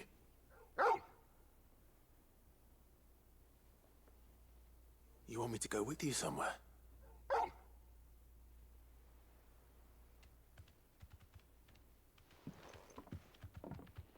Quick, aren't you? Glad you've been paying attention. Not nearly as much as you have, Lady Karen. Aye, good thing and all. It's not like Gav would have kept him in nuts and rubbed his belly these past 10 summers. Your kindness is appreciated. You've been a good friend to him. Only because he doesn't talk back like the rest of you. Go on now.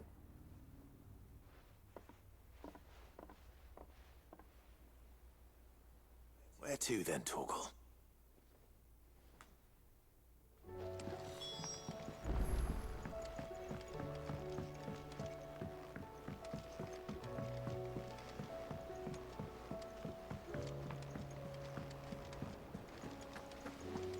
What do you think happened to me?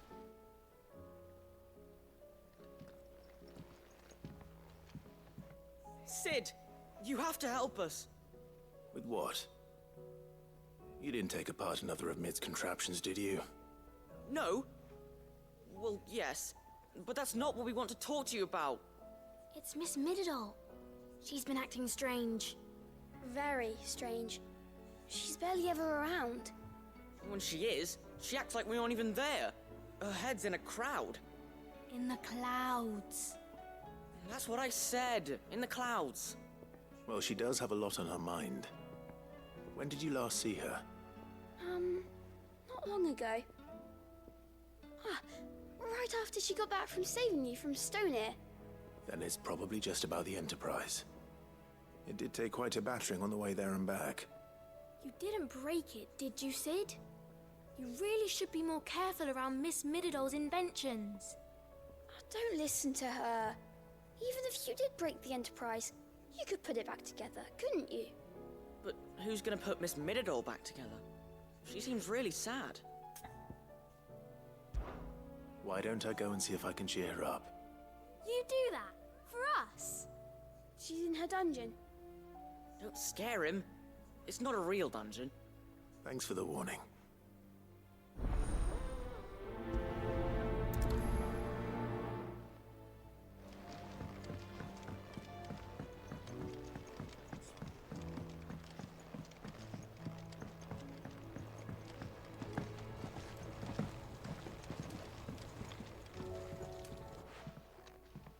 Ned, if you have a... That's it! I knew it! The answer was right here under my arse all along! If this doesn't steer to the skies, nothing will! To the skies? You aren't trying to give the Enterprise wings, are you? What else would I be doing? The children seem to think you're avoiding them. They're worried about you. Is this really so important that you need to shut yourself away from everyone? The Enterprise is already the fastest ship in the realm, and that's with the sea beneath her. But what if she weren't bound to the waves? What if she weren't bound to anything at all? It's not fair. The gods get the skies all to themselves, so I'm gonna do something about it. The Fallen had their chance, but they relied too much on magic. And see where that got them? But not me. I've discovered how to do it without. Well, almost. First I need to make a prototype. And is that a one-woman job? Are you volunteering? I'll have you know the Enterprise is my baby. But if a godfather's offering to lend a hand, I'd be happy to take it.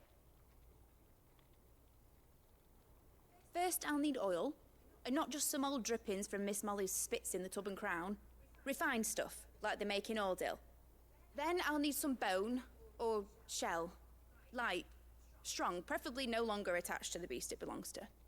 If it's beast bones you're after, I'm sure the Cursebreakers will know where you might find some. No, they'll know where you might find some. You're the one who offered to help, remember? I should speak with one of the Cursebreakers before I set off for Old Hill. See if I can't find this bone while I'm there as well. Has Mididol mentioned a new project yet?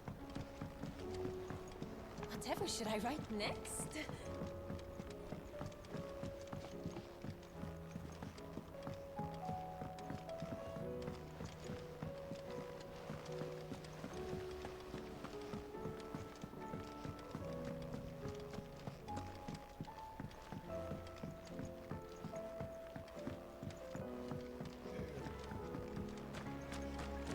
I will not let them be forgotten. Sid, may I have a moment? Of course. It is an honor to finally speak with you. My name is Herman. I've been with the Cursebreakers for some time now. And, I wish to be deployed to Ash. Any assignment will do. No. The lands across the Narrow are too dangerous. I will not send good men and women to risk their lives needlessly. Why would you want to go back? I need to retrieve something.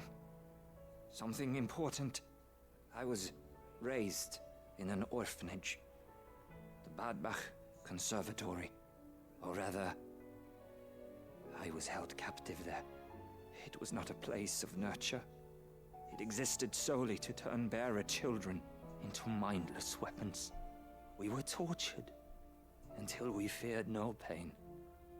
Tormented until our hearts turned to stone, and few ever survived long enough to become tools of the last king. I can't imagine. I lost so many. I can't even remember all their names, but they must be remembered. They cannot fade away, faceless and forgotten. The Institute was run with military precision. Every child measured, every name recorded, every death logged with meticulous care. Sid, allow me to travel to Ash and recover the registry so that my brothers and sisters might live on. You were a good friend, Herman. But the fact remains that Ash is simply too dangerous. Sid, please. Even should it cost me my life. Too dangerous for you, Herman. But not for me. I'll go to Bad Bach and find the registry. You will? I won't let you risk your life. I don't know how to thank you. You can start by telling me where I'll find this orphanage. Vida Grace. Hidden in a forest, overlooking the plains. All right. I'll see what I can find there. May the mothers guide you.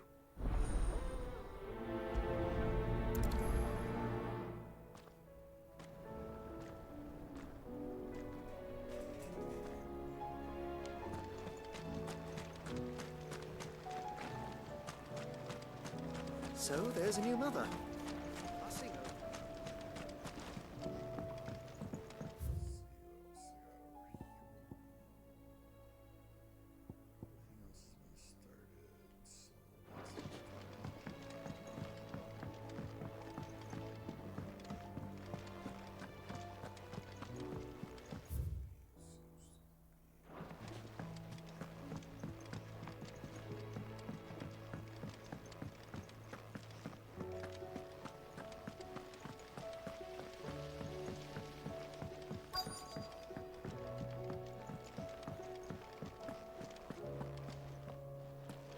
Twinside's hundreds of leagues away.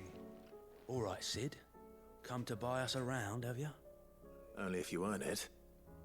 Mid needs a piece of light but durable bone for her next project. You've encountered your share of beasts on your travels across the realm. Any ideas? Most bones are the same. Whack 'em hard enough and they'll break. If it's durability you're looking for, shell will serve you better. You know what an adamantus is? I do. And I know to give them a wide berth. Will any old adamantus do? Well, with shells, the older the harder. There's a rumour of an ancient adamantus down in Karava, near Old Bidza. Or what's left of the village anyway. But don't expect to make quick work of the bastard. There's a reason it's lived as long as it has. I'll keep that in mind. Thank you.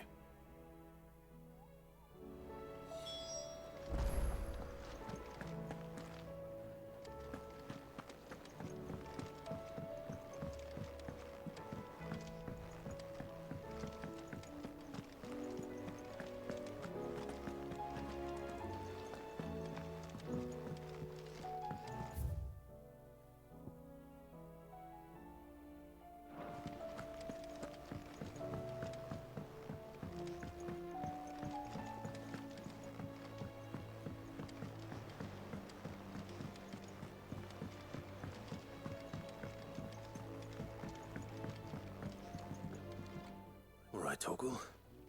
Where are you taking me? I'm going to need a little bit more than that, boy. Do you have a better hint for me? Unless you've already given me one. Back on the rear deck, you were looking west, toward Rosaria.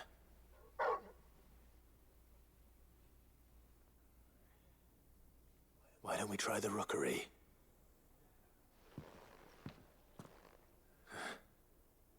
I haven't been to the island in almost 20 years.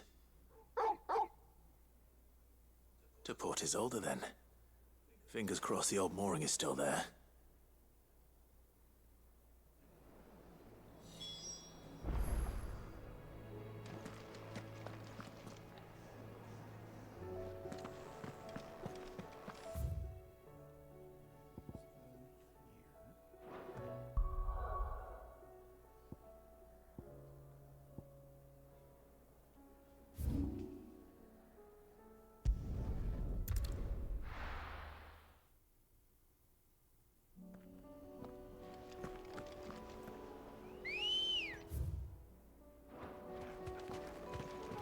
Ready, girl?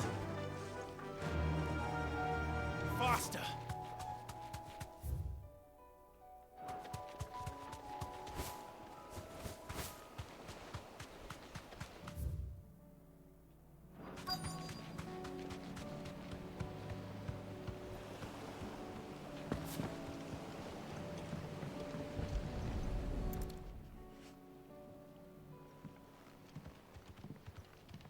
It's still here. After all these years. Lots more than I remember. And you're a lot bigger.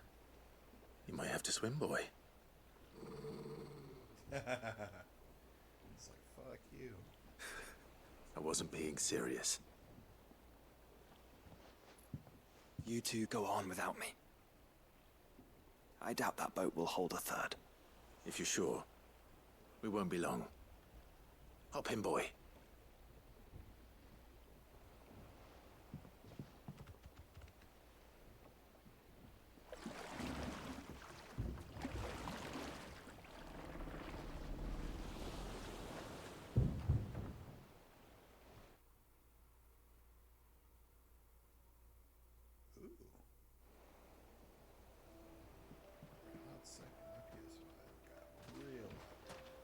This place hasn't changed at all. The rookery's right through those trees. Come on. Race you there? I bet I could still beat you.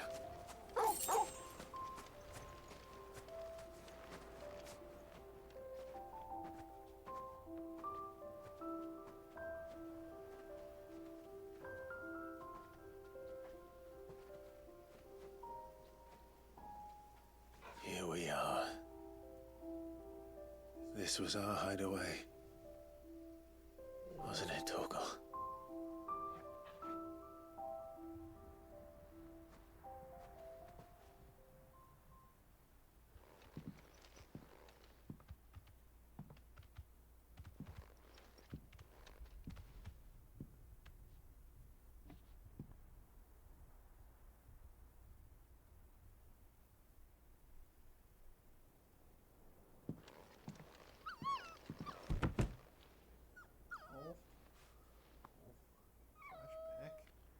Teeny tiny turtle. Coming here helped me to forget who I was.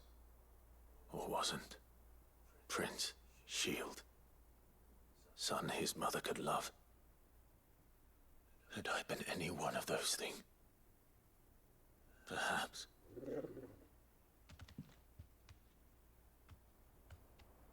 What is it, boy?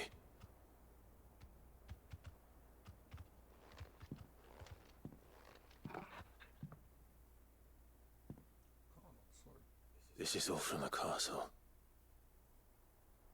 And Phoenix Gate. Did you bring these here? My sparring sword.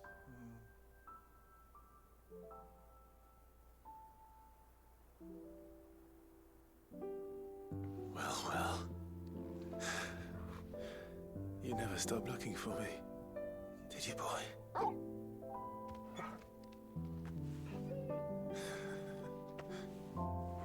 Thank you, Torgal. For never giving up. For never forgetting.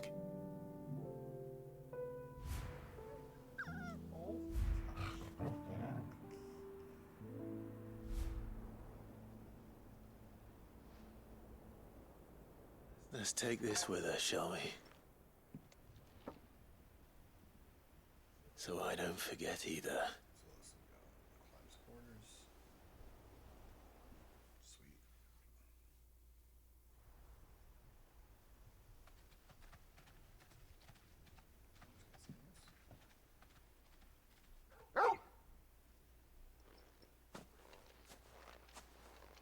That's not the way back to the boat, Torgal. All right. I'm coming. I think I know where we're going.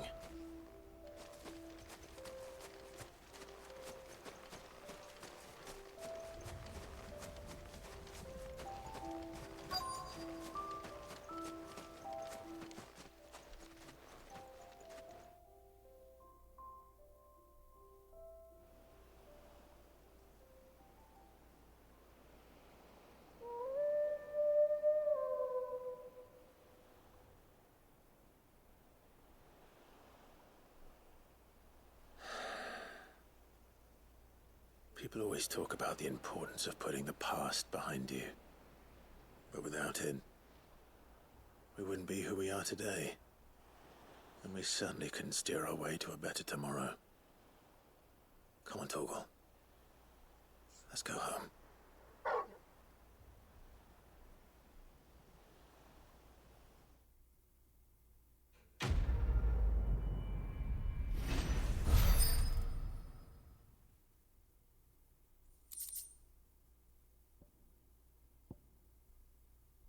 Oh, cool.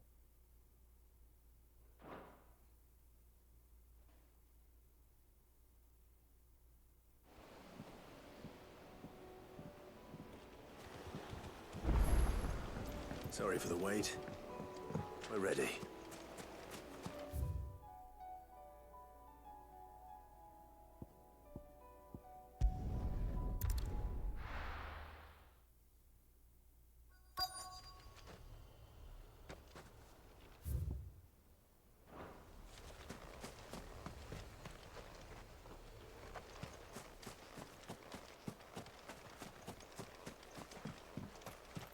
Quiet.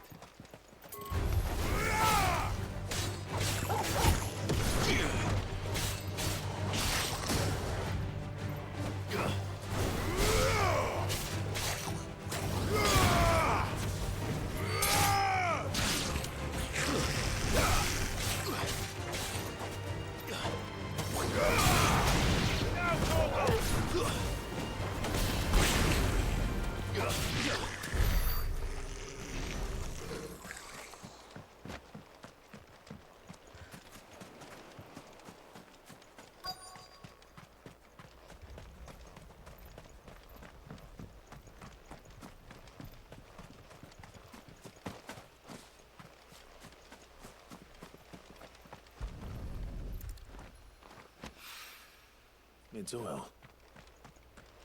After what happened here, it's a miracle there was any left at all.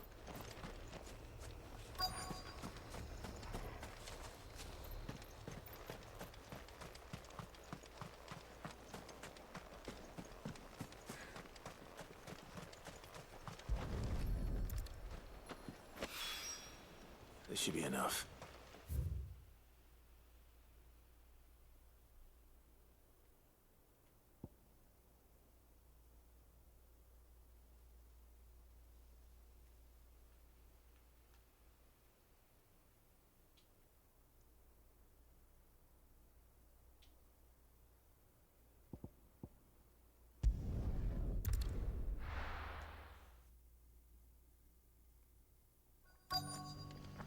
Let's hope one of the merchants here has what Gav needs.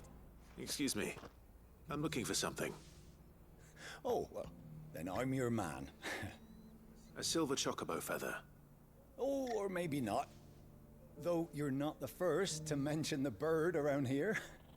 There was a man stopped by the rest not long ago claiming he was attacked by a silver chocobo. Near some gutted hovel not far from Eastpool. Most took him for a braggart and a liar, but who knows? Perhaps there was some truth to his tale. We'll see. Thank you.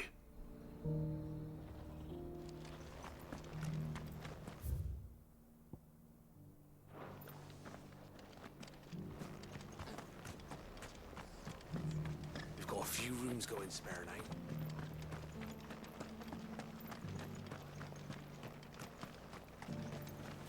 Anything catch your eye?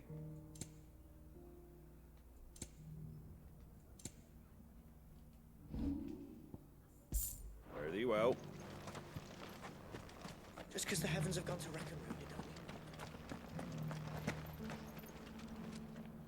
How do, traveller? You've the look of a man who could do with a new whetstone? Or perhaps a bawdy etching of the Vicerine? Maybe another time. I'm looking for a silver chocobo feather. If that's the case, rumours are all you're likely to find. No one has seen a silver chocobo for years. Word is they were all hunted for their feathers. Some northern nonsense about bringing good luck. Didn't bring them much, nor their bows. If any are still out there, I reckon they'll be doing their damnedest not to be discovered. You're probably right. Thank you anyway.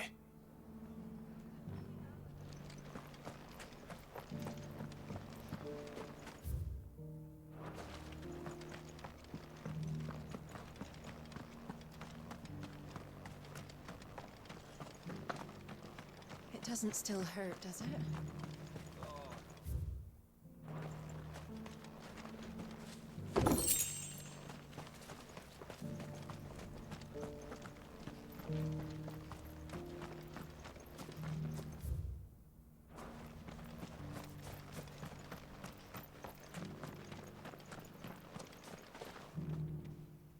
Can I help you with something? You wouldn't happen to sell silver chocobo feathers, would you? I deal in fruit, not fancies. But if it's fancies you're after, I suggest you try Rhiannon's ride. Was a silver chocobo seen there? Oh, yes. If you believe the ravings of a madman. It wouldn't be the first time. A silver chocobo sighted in the hills near Rhiannon's ride.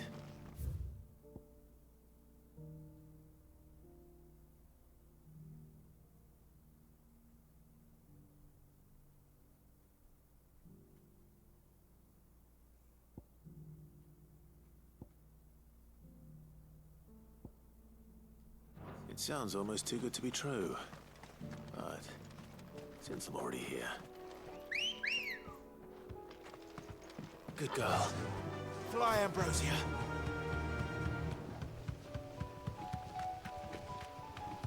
Can hardly make out a bloomin' thing. Oh, for a son.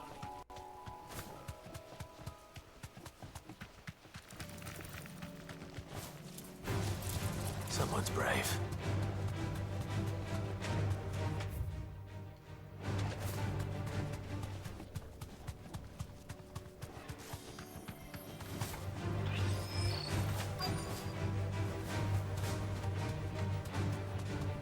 Tracks. They're not left by bandits for a change.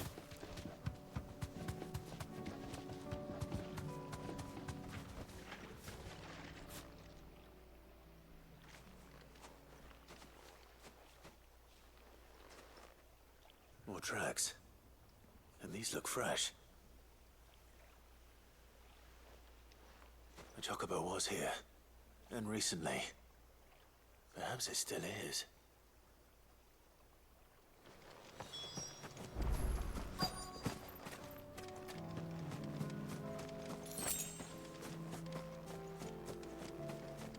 I don't hear anything.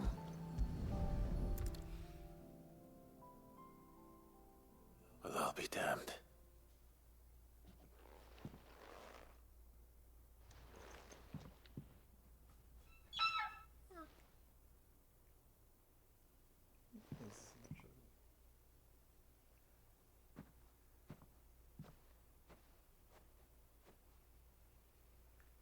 Oh wow, there's multiple.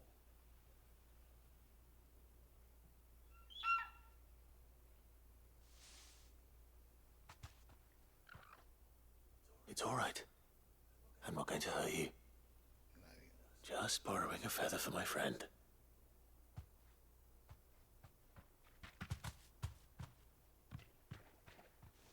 Thank you.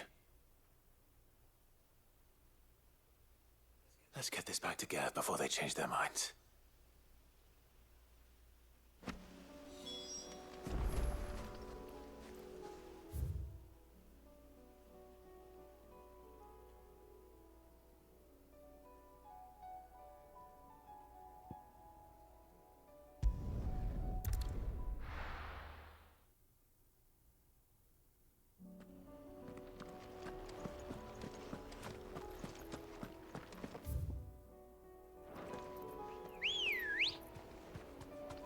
Good girl.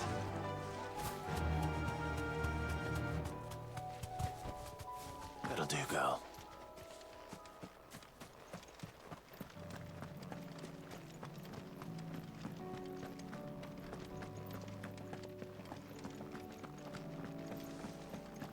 We thought we'd be fine in our village, but then the skies changed.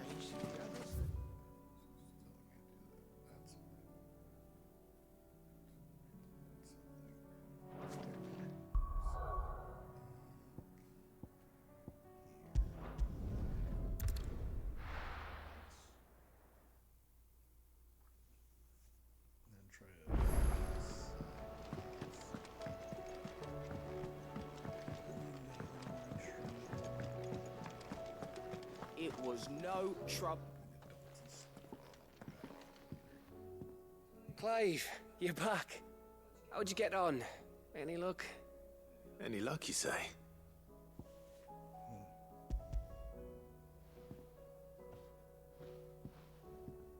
Crystal's crack. Is this what I think it is? Where in the hell did you find it? It's a long story.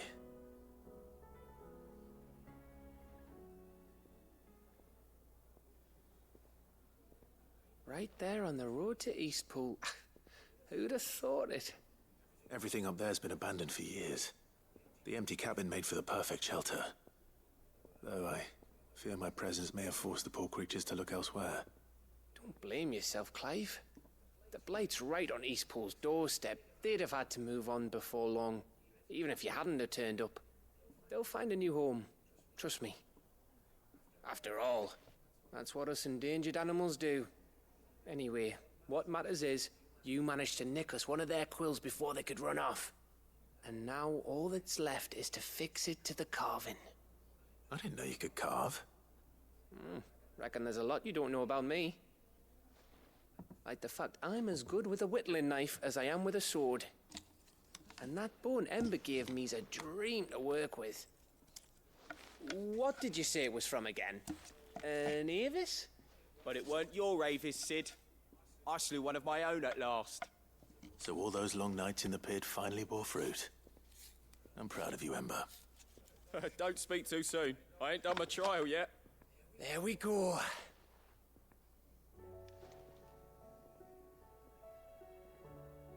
What do you think? I think if you ever hang up your scouting cap, you'll be able to make an honest living. Now will I? I should go and see if Ed is awake. Give it my best. You can give it to yourself. Come on.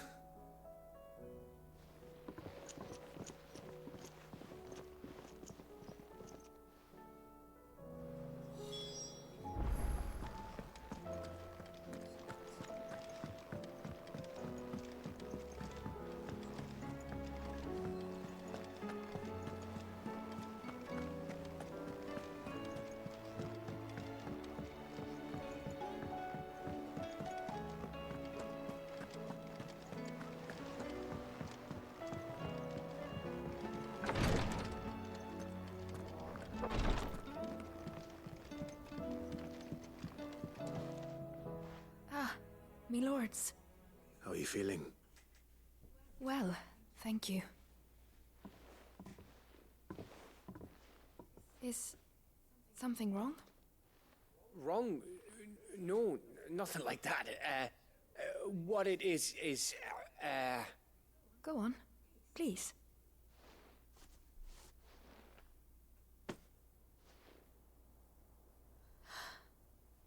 It's beautiful. Did you make it? We did, aye. It's from all of us here at the Hideaway. Your new family, like. It's a good luck charm. We may come up north when a band's on the way. I mean a baby. To let him know that they're part of the family too. Oh, I hope you like it. I don't know what to say. I thank you, my lords, for everything. If there's anything you need, just let us know. I will. Clive, fancy a swift off? I'm thirsty. I could be convinced.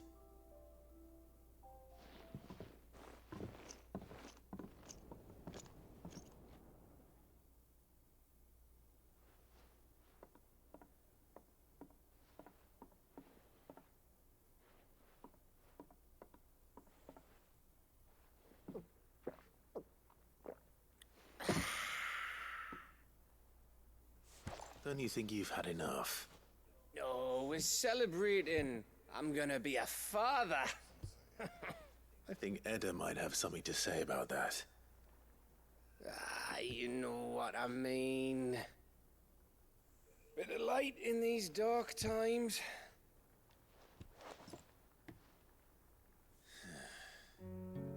wasn't long after me 10th name day. My mum told us she was with child again.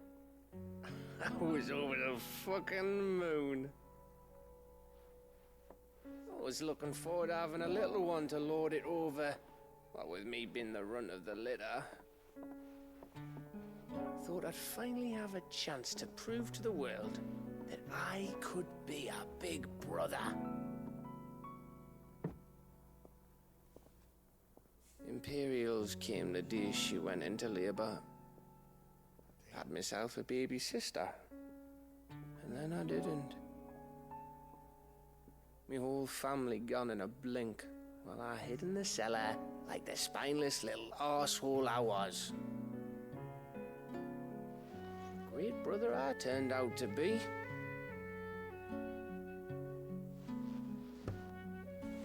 I'll never be a leader.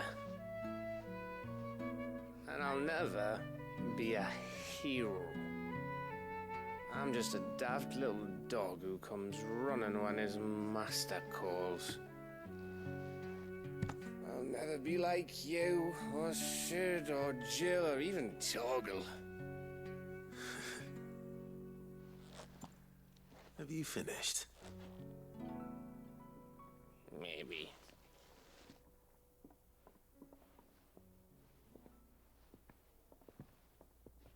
Do you know why you're our best scout? Because you don't need anyone to hold your hand. Without your resourcefulness, your courage, your determination, I don't know where we'd be. Maybe hanging off a cliff like, That was only the once. Exactly. You learned from it. And here you are after Founder knows how many missions, stronger for everyone. And let's not forget Rosalith. Who was it who freed me from the dungeon? Who was it who ran to Jill's rescue? That would be me. Because you're our brother, Gav. My brother.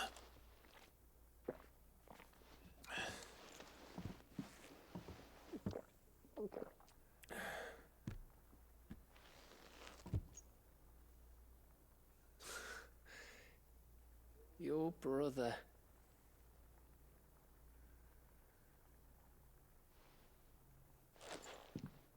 Which means that when the time comes, I get your room. And your sword.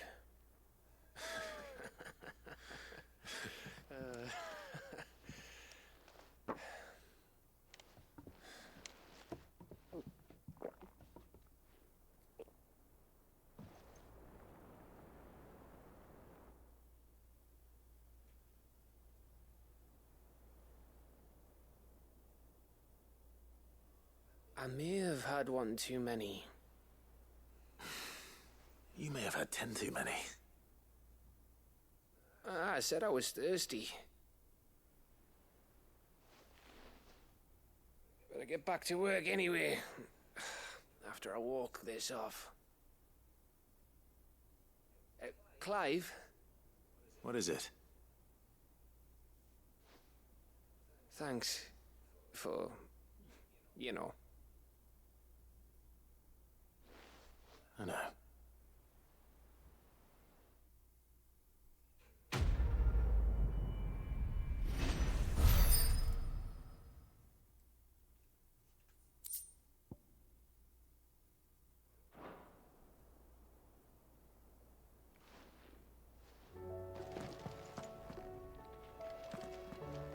Do you think they'll come back?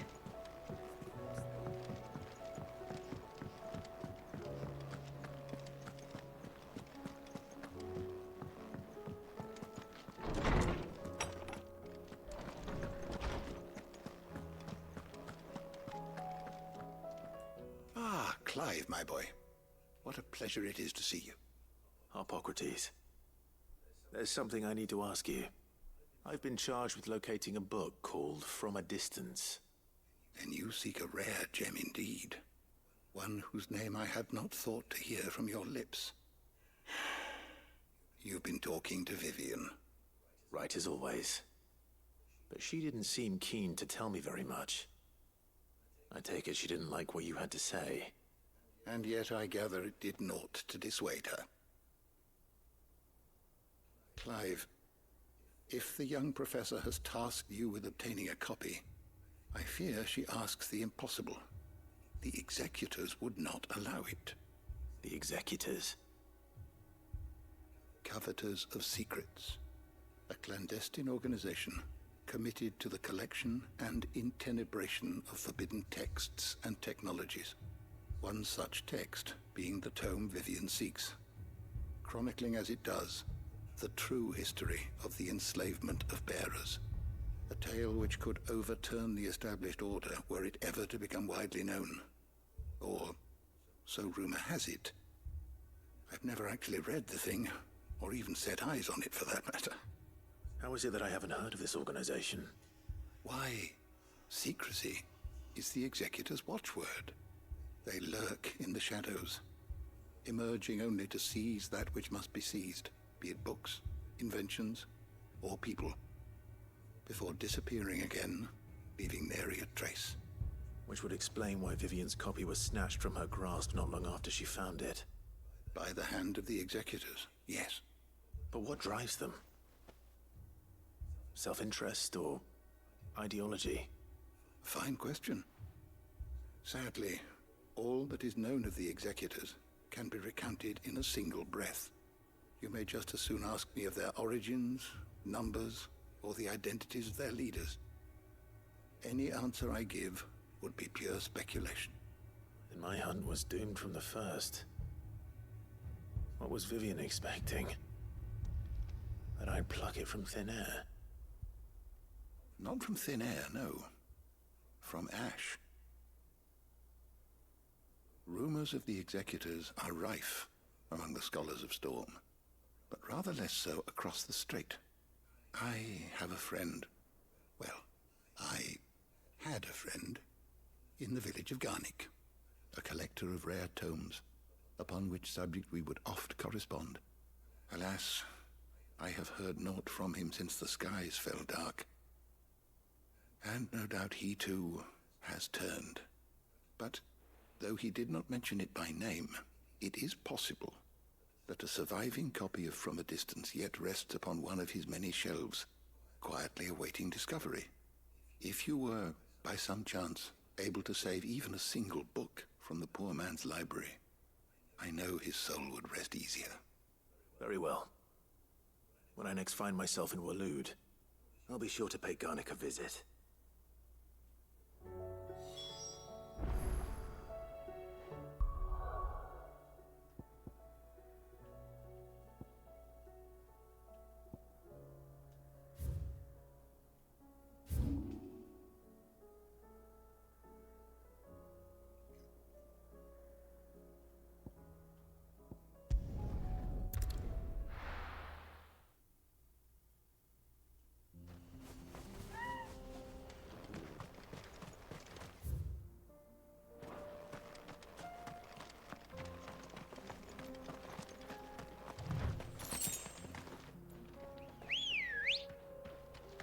Come on. Yeah!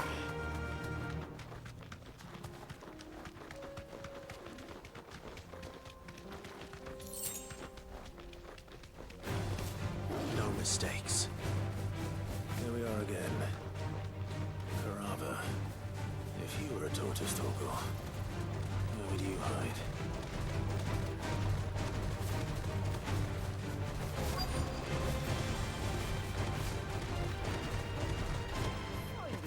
Brother.